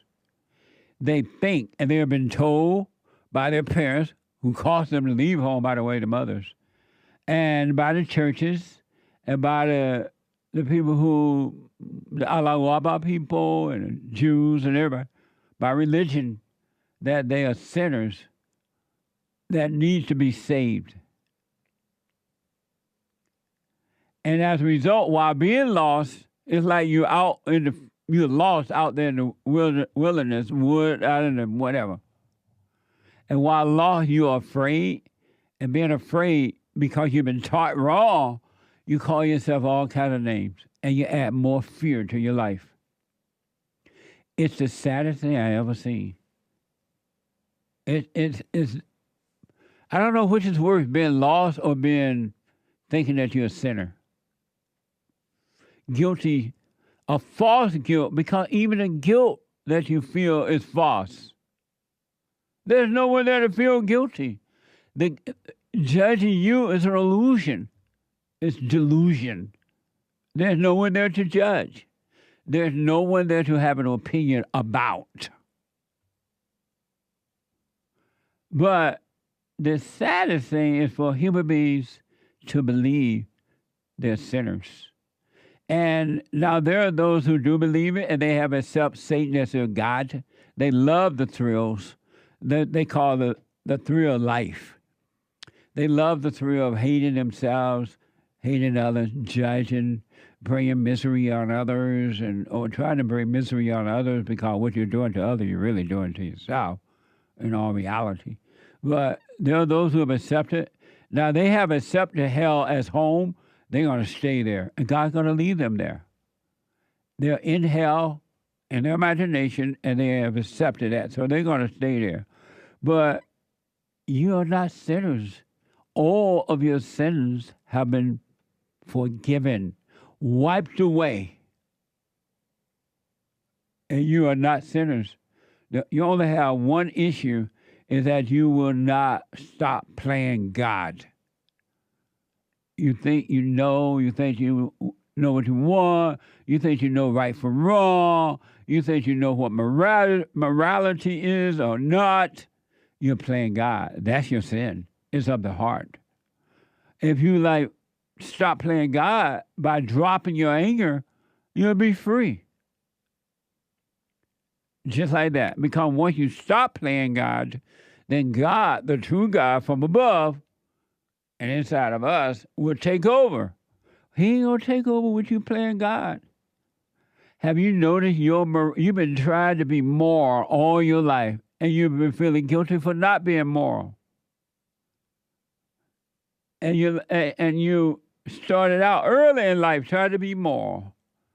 Morality. It has never worked. It ain't going to work. It's a waste of time. You can't be it because you don't even know what it is. That's why I tell people, you want to be moral, a moral man or woman or child or whatever, drop your morality. Stop trying to be anything and see what happens. It's like I tell people, stop judging for one day. Stop judging with thoughts, eyes, words, gesture, and feelings, emotions. Don't do it. They can't even do that. They could, but they won't. You've been lied to. When the preacher tell you, come down to the front of the church and confess your sin and accept Jesus. And that doesn't work. Because there is no sin for you. Except for the heart. The heart is wicked. And even that's not you, but you think it's you, so you carry it out. You follow evil. Listen to this. Isaiah 53:6. We had all gone astray like sheeps. We've all gone astray, lost in our imaginations. You gone astray. Like sheep, you have turned from the Father. We have all gone astray like sheep, each taking his own way. And Yahweh brought the act of rebellion of all, Yahweh brought the act of rebellion of all of us to bear on him. Christ came. And he took on everything that you ever will think, ever will do, ever will be, everything. And he took it away from you. And you don't know it. And as a result, you are suffering. It's a fault you, but you're suffering unnecessarily. Your only problem is that you won't stop believing thoughts. You won't stop believing evil. You won't stop and drop everything you've been taught. Drop all your the morality, all of your trying to do good or not do bad, all of your teachings about God and about Christ and about the Holy Spirit, because you're playing God right in your mind with all your other ideas. And you were made to be that way. You were made to be that way. Starting with your parents. Mama beat you up and then she take you to church. And daddy just stay home and let mama take you to church and continue to beat you up because he's afraid of mama. You've been taught to be that way from day one. And you're suffering where you could have perfect peace right here on earth. You don't need a red heifer. What a heifer! You don't need a red heifer. You heifer! All you need to do is believe the Son and return to the Father. You got to drop the anger and doubt every thought. Your thoughts are not God's thoughts. Your ways are not God's ways. Your nothing is God. You're lost and don't know it. Looking for love, looking for someone to make you feel good, looking for friendship, looking for relationships, looking for this and looking for that, looking to be the smartest person, looking to have degrees, looking for this and looking for that, and it's never going to work. You will always be lost until you realize you are lost. All of your sins have been wiped away. To judge yourself, to feel guilty, is an illusion. There's no one there to judge, and there's no reason to feel guilty. You're free. You can have perfect peace right here on earth. The kingdom of heaven is within you. Why don't you live within, from within? Because it's not on the outside. It's within. And looking on the outside, you're never going to find it. You can bank on that. You can read the Bible till the cows come home. You can go up and down the road, and you ain't going to find it until you look within. Vladimir, maybe this is Putin. Let me go to Russia, heard around the world. Vladimir, welcome to the show. You're on the air. Good evening. Hey, how you? Unfortunately, I'm not Putin. Man, the Dream Team. Have you heard of the Dream Team? Yes. What do you think about my Dream Team? Last year. I think it's good. It's nice. I think they're already doing something. Trump already going, right? Yes. Donald Trump, Netanyahu, and Putin, the dream team. May God help them. I know. But go ahead. You called about something else. Go ahead.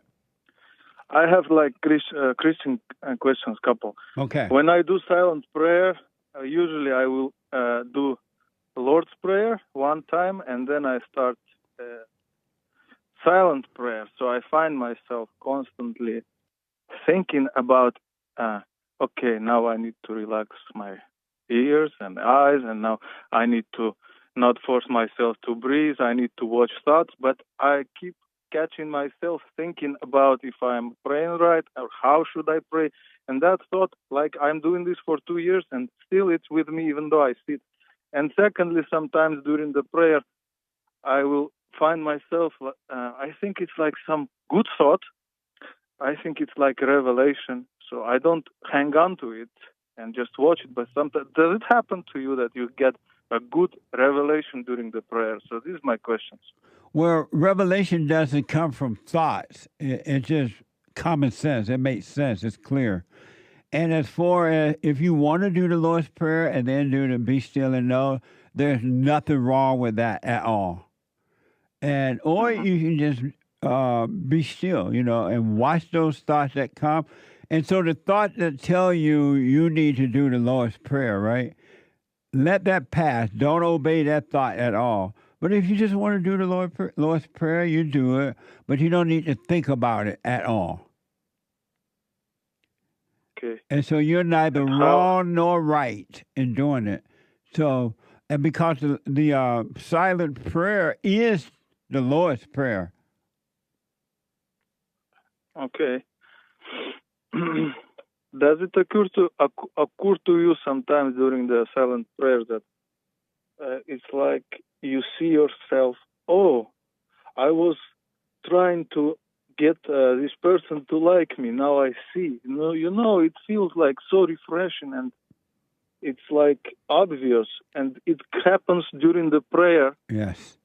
And then later I think, yeah, really, I don't need to call him or I don't need to think about what he would think. Yes. So does it happen during the prayer to you, for example? It can happen during the prayer, but it can happen, you can just be walking around during the day, and because you're practicing being present rather than lost in your head, it can occur then too. You realize, oh, well, I don't need that person to be my friend. That's fine. They don't want to play with me. That's fine. It'll just occur. Oh, yeah. I don't need to go and see my mama. What the, because because you're being present. You're in reality when you're present, rather than thinking about the past or the future or who love you or don't love you or think about what people think about you or saying about you or whatever. Right? As long as you're not in there, you're fine. A whole lot of things will occur to you when you're present rather than lost in your head. Yeah, so good. And does it happen that, I'm praying like for 2 years already, silent prayer, and I try to do it without video. Right. And so when I do it with video, and there is also one video where, the silent, the bit when there's total silence is prolonged for 5 or 10 minutes. I use these videos too, but now I'm trying to do it by myself. And so, as I said in the very beginning of this conversation, sometimes for 2 years, I'm always find myself thinking, am I doing this prayer right? So this weird thought just is not leaving me, like, is this right or is this not right? So I'm constantly thinking, relax, okay, and I don't know how to explain it. When those thoughts come, they say, oh, you're not doing it right, or you're not doing it long enough, or blah, blah, blah. You let those thoughts pass. Yeah. You let those pass. Those are all lies. It's not you. Just watch them, let them pass, do nothing about it. You'll be fine. Because it's not true. There's no such thing as a true thought. All thoughts are all lies all the time about anything, even those that pretend that they're helping you. They're not helping you. They're your enemy. Yeah. So do you think I need to try to eventually do prayer by myself, right? Isn't that? Yeah, if you really- want to do it by yourself, then fine, absolutely. If you need to do it, use the video for a while, you use that. But don't call either one right or wrong. And so when you're doing it by yourself, the thoughts are going to tell you, "Oh, you need to do it by the video. You're not doing it But then right." I regret so much I can't attend your Sunday fellowship. And please let me ask one more thing. You know, today you said about people were taught wrong, they strayed aside, as you read from the Bible. You know, don't you think you need to make content, or probably, and I would put it like this, there should be this message also in Russian, in different languages. You know, I feel it's a bit unfair because here people don't know such things. And sometimes I feel like I need to explain it to somebody. So, but I feel like I don't have this passion or calling or something. But, you know, don't you think about it sometimes? I do. Absolutely. I hear, because I counsel with people around the world, and people always telling me, "Oh, my country needs this. We need it in my language so that people can understand." So we are working on that right now. We're starting to put it in different languages now. If you need help with Russian, you hook me up, or what do you call it in English? I want you to hold can on. help. I want you to hold on and give your contact information to my producer, and we'll talk to you about that. That's possible. Nice. Because sometimes, you know, people are when I start to see myself clearly Yes. and what I am, and, you know, now I don't want to sound like I'm a hero or something, but I feel free, I think. Yes. And so now that I see myself, I can see in other people, and I Yes. see that for them it's also very easy. Just walk out of that darkness, forget that stuff. But they don't know it because they go into Orthodox Church, Yeah. to Catholic Church, and they tell them, you know, you need to, what you call it, repent. You are a sinner. And so, by the way, so I don't think there is a Trinity, even though I am raised Orthodox. I don't believe in Trinity, stuff like that. And to me, seems very logical that he's the Son of God. Right. But do you Absolutely. think he really resurrected from the dead physically? I'm interested because I'm not sure about that. He did, but he overcame the false death. He took away the sting of death. So he died, but he died from the ego self, the false self. So that What do you mean he was not physically killed? He was physically killed, but he didn't die in the way we think of death. He didn't die that way. He died spiritually, meaning ego-wise, but not really death. There is no death. He took the sting out of that, so death doesn't even exist. It's just an illusion that you die. When you drop your body, you don't die. You just don't live in your spacesuit anymore. But you will never die. There's only one death, and that's the false self death. That's the ego, your thoughts, feelings, and all that crap. All that stuff will die, but that's the only death that will ever happen. Yeah, so in the Bible, Thursday. So in the Bible, there is a verse that says that after Jesus died, he appeared to 500 people. Yep. And that's what my priest in my church explained when I asked him this. Yes. So, and what's going to happen? But I don't think that really matters, right? I mean, for No. my faith and for my life, Not that at doesn't all. really matter. No. And when you die, from this ego and you're working on it, when you die, you're going to rise again. You're going to have real life. It's going to be amazing. There are no words to express what real life is. Because anyone that has anger, they have a false life.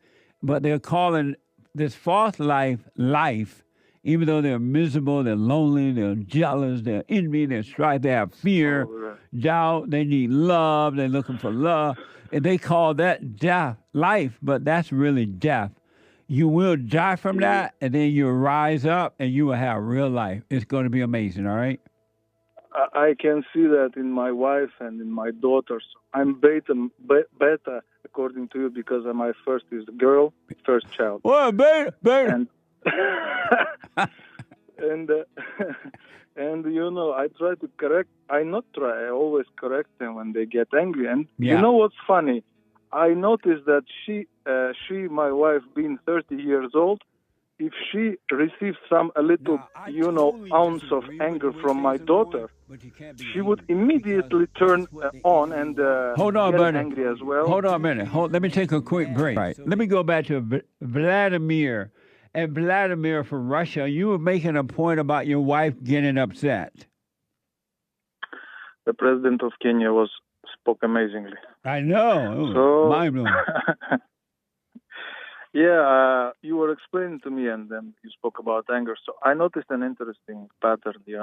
Whenever my 9-year-old daughter will give a little bit of anger to my wife, I noticed that she gets angry right away in the same manner. They get angry and emotional at each other and make the face and sound different, louder. And then I just correct her, but do it without in a calm manner. Don't get angry. Yes. You're not 9-year-old. You're 30-year-old. And then what's interesting is I see in her face that she suddenly realizes that, and this anger is gone. I think she's even trying to find it again because she wants to explain herself, explain something that she was right and the daughter was wrong. Yeah. But the anger is gone. After I just tell her, you're not 9-year-old. Just calm down. Amazing. And she's like, she looks like really surprised, Really. Yeah. That's amazing, man. Wow. Nice. You stay with us. I want you to hold on so you can give my producer your contact information, and someone will call you about helping to get this work done. I'm excited to work with you. Right on. So, hold on, buddy. Folks, don't forget to get your Punchy coffee. Punchy's coffee. I have my own coffee now. What? Every bag roasted to order. Every bag roasted to order. Specialty grade beans. Specialty grade beans. And 100% of your proceeds, 100% of the proceeds go back to Bond, to my 501c3 nonprofit organization. So not only are you getting amazing coffee, you're helping us to help others. And you've been helped, so I know you want to help us to help others. Get Punchy coffee by going to rebuildingdemand.com/store. rebuildingdemand.com/store. All right. Thank you in advance and thank you for your support. I want to say shout out to the president of Kenya. Shout out to the president of Kenya. If he keeps on, he may end up becoming a part of the dream team. I don't know, but I'm just thinking. This is from X. The former president of Kenya, Mark's country upset by Trump's statement that he will no longer provide blank checks to foreign governments. Watch this from X. People the other day crying, I don't know, Trump has removed money. He said he's not giving us any more money. Watu wanalia. Why are you crying? It's not your government, it's not your country. He's right. He has no reason to give you anything. I mean, you don't pay taxes in America. He is appealing to his people. Shauri yenu bwana. This is a wake-up call for you to say, okay, what are we going to do to help ourselves? Instead of crying, amazing. Tujiulize, what are we going to do? Haya ametoa hiyo pesa, sasa tutafanya namna gani jameni? What are we going to do? Yeah? To support ourselves. Because nobody is going to continue holding out a hand there to give you. It is time for us to use our resources for the right things. We are the ones who are using them for the wrong things. That's deep. I rest my case. The president of Kenya. How about helping yourself? Not okay, Donald Trump taking your check away from you. Help yourself. I've been trying to say this to the blacks for the last 35 years. Blacks, help yourself. The white man ain't holding you back, but let's say the white man was holding you back. Why not tell the white man no and help yourself? Trump is getting rid of a lot of government workers who ain't doing nothing no how. They tick because they're lazy workers and they don't even feel like going out getting a real job because they may have to work for the money. But this man is 100% right. Let me go to Michael, a first-time call out of California. Michael, welcome to the show. You're on the air. Hey, Jesse. Hey, so cool Michael. To talk to you. I'm a big fan. Thank you. Beta. Beta. Don't be a beta. So I have a quick question, and I would love to tell a quick story how I went from atheist to devout Christian, if you let me do that. Okay. Maybe it could help people. I was a very, very bad atheist, and at one time I attempted suicide. And I was given a vision of hell. It was very traumatizing, and when I came out of my suicide attempt 10 days later in ICU, it absolutely haunted me. I bought a Bible, and I've read it 6 times now, and that's that. So all the atheists out there is a God. Jesus is real. Yep. Yeah, and I'm glad he revealed himself to me in that vision. Right on, man. And not letting me die. Another thing is I kind of stressed out on my salvation because I've completely repented of all my sins. I don't swear. I give a lot to the poor. But I still worry about my salvation because of my thoughts. I still have lustful thoughts towards women, and it's still hard to conquer those. Do I need not to worry about my salvation and just God know it's something I struggle with, or is he disappointed in me? Let me ask, why do you give to the poor? Because I'm in a very good financial position that I can help out. I help out a lot of homeless people. But you're hurting them by doing that. Well, you think so? 100%. I just take them to, especially single women living in the desert.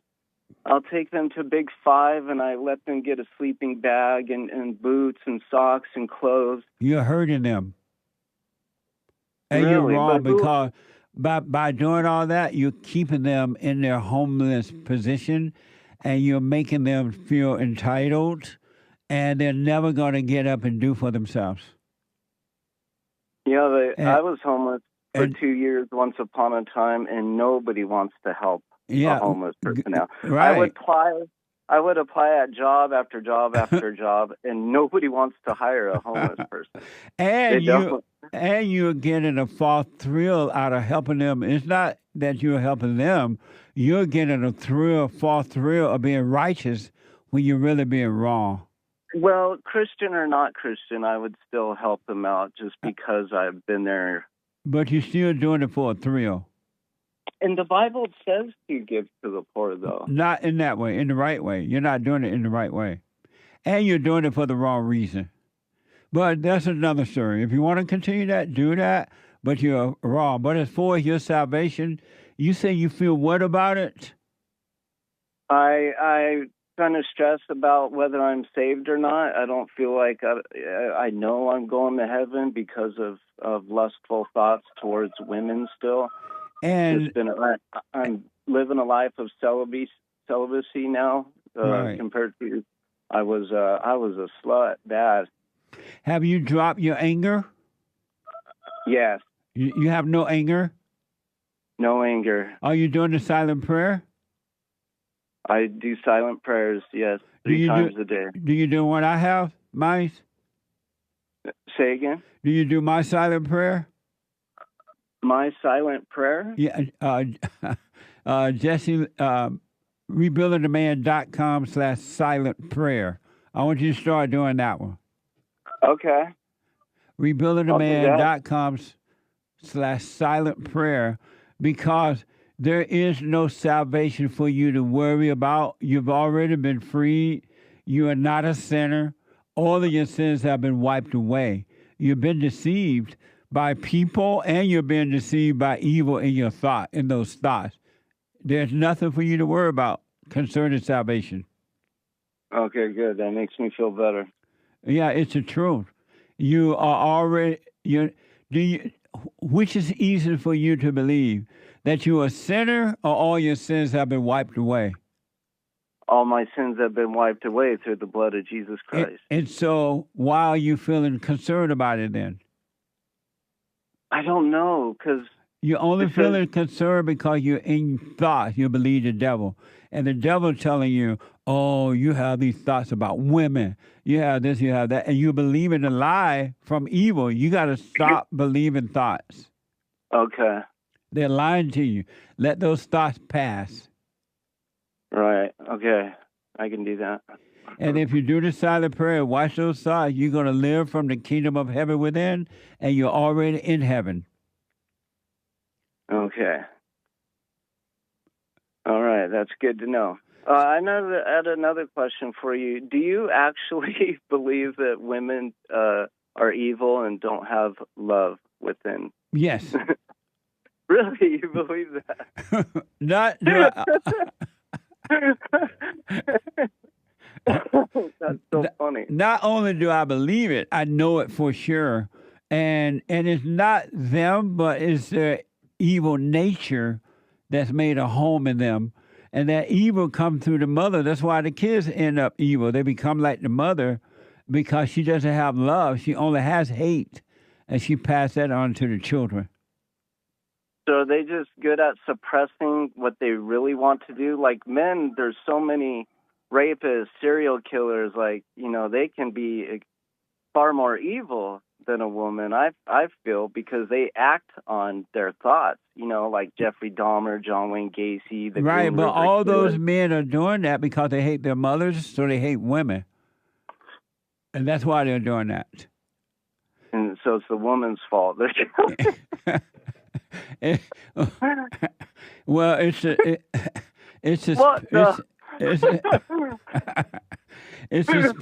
the spirit of the mother that is where the evil coming through her to the children, and the guys don't understand that they're acting like their mothers, and women are doing things like that too. It's just that you don't hear about it. Oh, that makes sense. I never much cared for my mom. She was abusive. Yeah. So was my stepdad. Like, yeah, he was far worse. Beatings, beat her, and he was always high on cocaine and tequila, and a couple times he lost his temper and beat my cat right to death in front of me. Yeah. Have you forgiven your mother and stepfather? Yes, I have forgiven them. My mom overdosed on drugs. Nice. In 2016. She did. Yeah, she's gone. Unfortunately, she is in hell because she hated God. I always kind of sought after God, thought there was something inside me always said there's got to be something out there to create this big universe. Absolutely. Well, because of time, I got to run, but I want you to do the silent prayer, rebuildingtheman.com/silent prayer, and then just watch those thoughts. They're lying to you. Don't call them you. Don't identify with them at all. And I'm telling you, you have paradise right here on earth, all right? All right. Thank you, Jesse. I love you, brother. I love you too. And I want you to read 1 Corinthians 13, verse 1 through 3 about helping the poor. 1 Corinthians 1 through 15. 1 through 3. 1 through 3. 1 Corinthians 15, 1 through 3. Hold on a minute. Chapter 13. Beginning okay. of chapter 13. 1 Corinthians chapter 13, verse 1 through 3. Okay. Yeah, I read my Bible every day, 3 hours a day. I have to. I always try to give more time to God than I do secular entertainment. You read your Bible 3 hours a day, every day? Every day, 3 hours a day. That's insane. Never miss a day. That's insane. Yeah, I know. I've read it 7 times. I'm in the process of reading it for the 7th time. Ooh.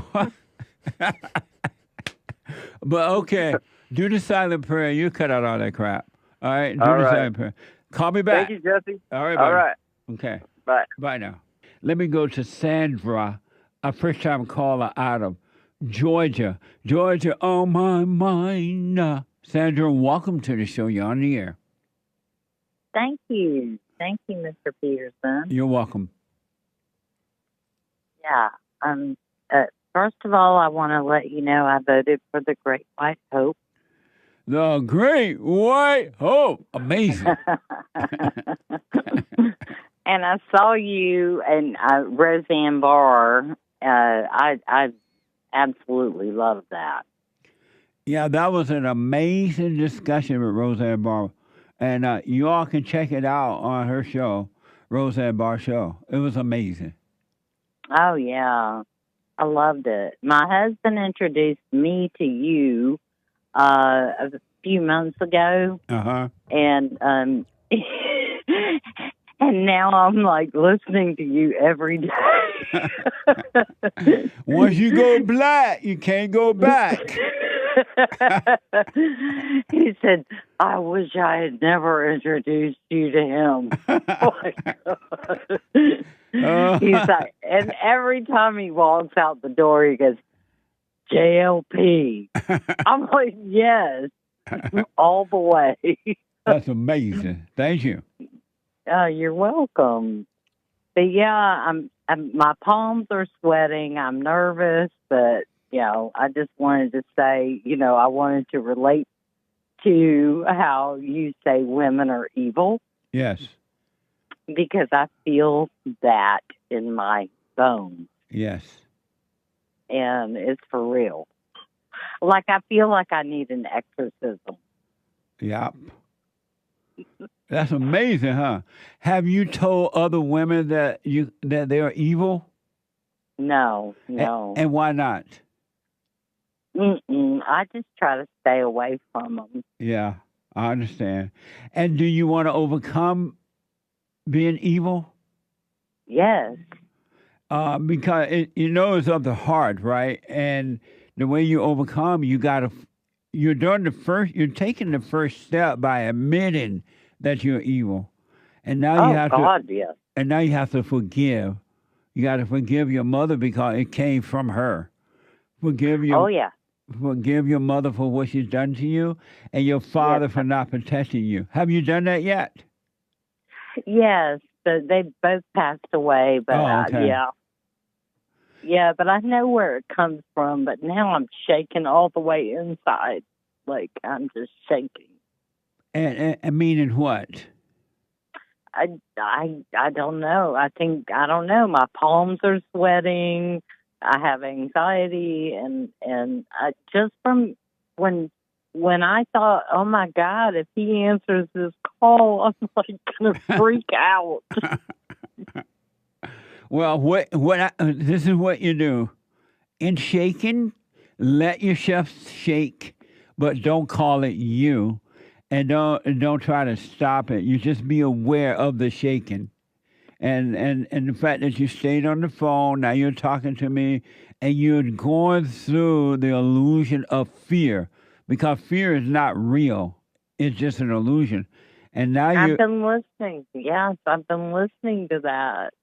Yeah. You've been saying that, but I don't know how to get rid of it. You get rid of it by doing what you're doing right now. You're shaking.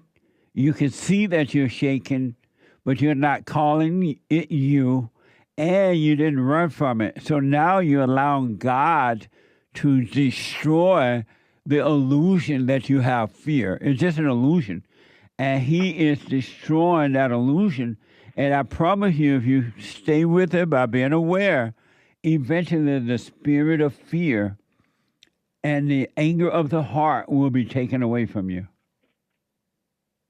And it would be no more. It would not be in you. You will have a new heart and a new body. You will be made new.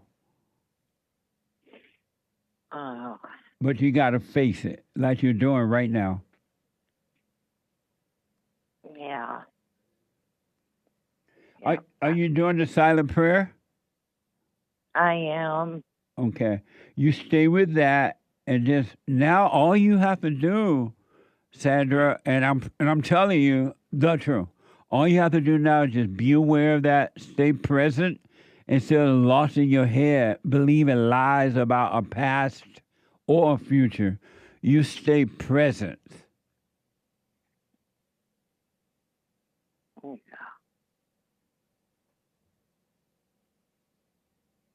I try, but it's just so difficult.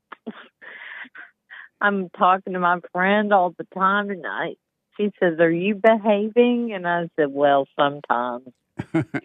And then, and she says, "Sometimes." And I said, "Yeah." I said, "I'm just trying too hard to be nice." And she said, "But that should just come naturally. Just be nice." Well, don't try to be anything. You don't want to try to be nice, and you don't want to try to be nasty. You want to get to a point to just live your life without any idea or plan. Because all your life, you've been told to be nice, you've been told to do it this way, you've been told to do it that way, you've been told to be moral and do this, and it has never worked. All your life, you've never been able to live up to what you've been taught. But if you get rid of everything that you've been taught and just live, then you will have life. Then you will live. So don't be nice. Don't try to be nice, because if you try to be nice, then you're going to try to avoid being mean. You're going to try to avoid being nasty. But if you don't try to be, if you don't try to be nice, you don't have to worry about being nasty. Well, yeah, and then when I'm trying to be nice, I feel like I'm fake. You know? Are. That's right. It's not real. Nice people are evil people.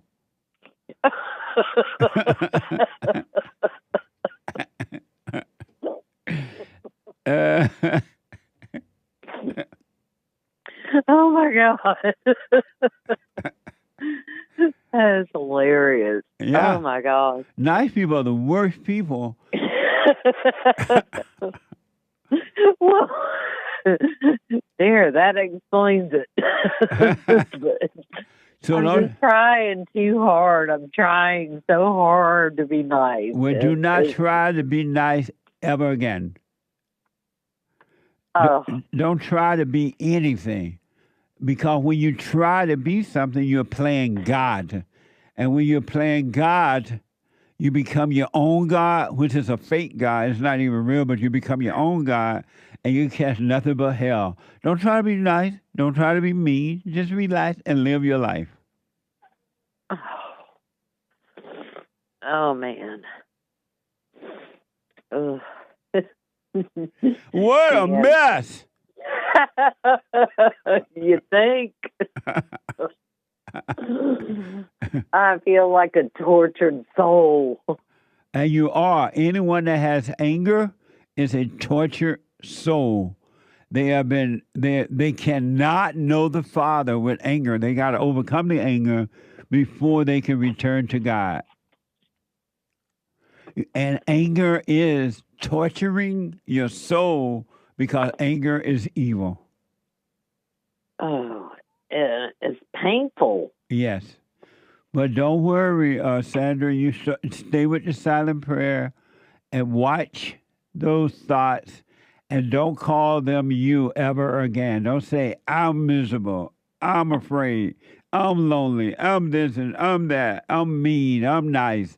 Stop identifying with evil. Don't call it you anymore. And it'll be taken away from you. And the reason it seems difficult is because you so identify with it, it feels like if you give it up, you're giving up yourself. It feels like you won't exist if you let go of these identities. Yeah, yeah. I hear you. So Oh God. you stay with it though, all right? Okay, well, so what do you think about the law of attraction? What is that? It's like this. I don't know if you've ever seen it. It's The Secret. Oh, It's the law of attraction, yeah, where your thoughts become things. evil attract evil and good attracts good. Mm-hmm. Have you noticed that in marriage, marriages don't work because evil men and women are attracting evil men and women, and it doesn't work. Huh. Yeah, well, I mean, I went to start to believe that thoughts become things, and that's when I started listening to you, and you said your thoughts are evil. Yes. Just do not think of them. You know, it just eliminate that. Absolutely, But- 100%. But I had before I started calling on God, that I thought thoughts become things. So if you just think positive, that's all that's going to come to you. No, you don't want to think at all. See, Because it's hard to, you can't think positive. No such thing as thinking positive, by the way. But if you think, then Satan's going to give you whatever you're thinking on. But and it won't be positive. You don't want to think about anything because we don't know what we want. We don't know what we want. We don't know what we need. So if we don't know, how can we think about what we want? That's a setup. Stop thinking about it. You just live your life. You know, you want to stop thinking, period. And you want to know the truth. And you just want to live. Let life happen. Happen. All right? Sandra, I got to run. Will you call me again? Absolutely. Okay. It was fun. Oh, yeah. Thank you so much. All right. I really enjoy your show. Thank you. Do you obey your husband? Try to. I'm a real bitch. Sorry. I don't know if I could use that language. Oh, on the no. show. I love the word bench. Oh, I'm such a bitch. You know, he'll say, "Hey, do you want to go shopping with me?" And I'll say, "Okay, sure." And then we get in the car, and I'm an absolute bitch. And I said, "Thank you for inviting me to go shopping with you." And he said, "You've just been a pleasure and a joy as a passenger." And I want to drop the F-bomb. I'm like, you fucking asshole. I know I've been a bitch all day. And my husband and my friend said, "If you knew you were being a bitch, then why did you keep doing it?" And I said, "I couldn't help it." That's right. Absolutely. But now that your heart is changing, you're going to be able to be the right way. Don't worry about it, all right? All right. And tell your husband to stop lying to you. He needs to be honest with you. Oh, yeah, he was. Oh, no, I knew it. I heard the sarcasm in his voice. Oh, okay. For sure. I got it. Right on. All right. But call me again, Sandra. I got to run. It's amazing. Thank you. Okay. All Bye-bye. right. Bye now. I want to show you one thing. I want to show you one thing before I go back to your calls. I always thought that only white women were called Karen until this morning. I didn't know that they called black women Karen too. So, Anchor Baby, I want to go down to soundbite 31A. Gotcha. if you see this woman coming, I suggest you go the other way. If you see her walking down the road, you better walk across the road. Kind of like what Jesse Jackson said a while back. When he see walking down the road and see black people, he crossed the road. Not white people, but black people coming. He go on the other side. Well, this woman, so I want to warn you, go on the other side of the road or something. This is from the Daily Mail. A Karen was filmed trying to imprison a Lowe's delivery driver after he delivered a fridge she ordered that did not fit in the kitchen. If it don't fit, quit. Watch this from X. Without the doors on there, it still won't fit. Your refrigerator measure at about 20. Measure this refrigerator, please, while you, Mr. Handy Dandy tape measure man. Larry, will you bring me the tape measure from the other room? So no, I'm not. You can get your dispatch. Okay. Listen. Dispatch. Okay. Wait a minute. Larry, bring me my phone because I need Lowe's on the phone right now. All right. Okay. All right. Look, I'm just trying to give you an understanding. No, you don't. Sweetie, I have a doctorate degree. There's nothing for You you got to a doctorate understand. degree? Yes, I do. Okay. Phone. Okay. So we're gonna go ahead and No, get away from my door. Sit down. Sit down. Yeah. No. Can you get your wife, sir? That's not my husband. Can you? No. No. We go out another door, bro. She is You crazy. open that door if you touch one god thing and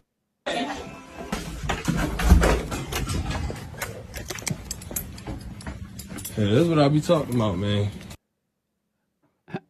So, according to the report, this man went from Lowe's to deliver this refrigerator to this female house, and the refrigerator didn't fit.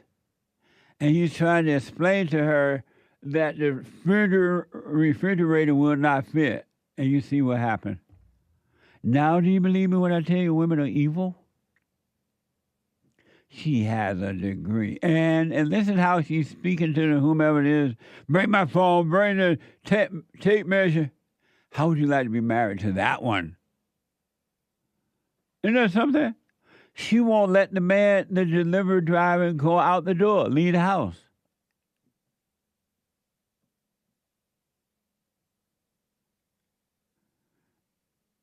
Here's where the woman and the delivery driver got into a scuffle on the front lawn, and she appeared to be black. What the? Watch this. Hey, go ahead and load this thing back up, bro. We gone. Ma'am, can you please get out of our truck? Please get out of our truck. Oh, they don't pay enough for this, dog. She attacking him. She got his backpack on. Me! Ash, let go of the bag. Up, Larry! Stop. Oh, whoa. Ashley. I don't know. This man was. We was trying to deliver her refrigerator. She grabbed Ali's bag, and she got Ali's bag on. Now Ali's trying to get his bag back. Her teeth. Now she crying, acting like she's a victim. Take this arm out. Okay, no. See? No. And she attacking him. No. Here we go. No, it ain't her husband. His bag, Ashley. It's somebody else. Ashley, what's in the bag? What's in the bag, baby? Baby? White woman talking about what's in the bag, baby. What the? There ain't no baby. What the? Remember, we needed you, Lord. We need you now. What do you think about that, Anchor baby? Wow, what a drama she put on. Man. When that other woman came in, then she put out the waterworks. You heard her fake crying? Yeah. Well, allegedly fake crying. Why didn't they call the police on her? Oh, man. At some point, they could, even when she wouldn't let him appear not to want to let him leave the house, you can call the police. For sure. She struck him a few times. And that's kidnapping. Yeah, I'd go straight. I agree. I'd like call the cops and go loud. She's kidnapping me. She's a terrorist. Man, right. What the? Karen or Keisha? Let me see. They call her Karen. I always thought when they saw Karen, they were talking about white women, right?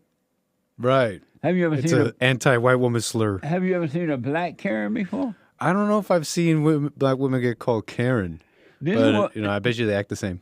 This woman made Karen put Karen ashamed. White people don't act like that. Not that I'm seeing white women. It's crazy because at one point when she was on the ground like that, he could have, especially after she hit him, he could have wailed on her a little bit. Not that that would be good. Let me see it again. Here it is. Hey, go ahead and load this thing back up, bro. We gone. Ma'am, can you please get out of our truck? Please get out of our truck. Oh, they don't pay enough for this, dog.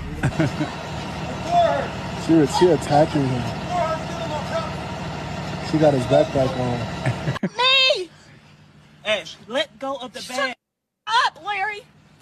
Stop. Oh, Larry. Ashley. I don't know. This man was. We no were help. trying to deliver her refrigerator. She grabbed Ali's bag, and she got Ali's bag on. Now Ali's trying to get his bag back.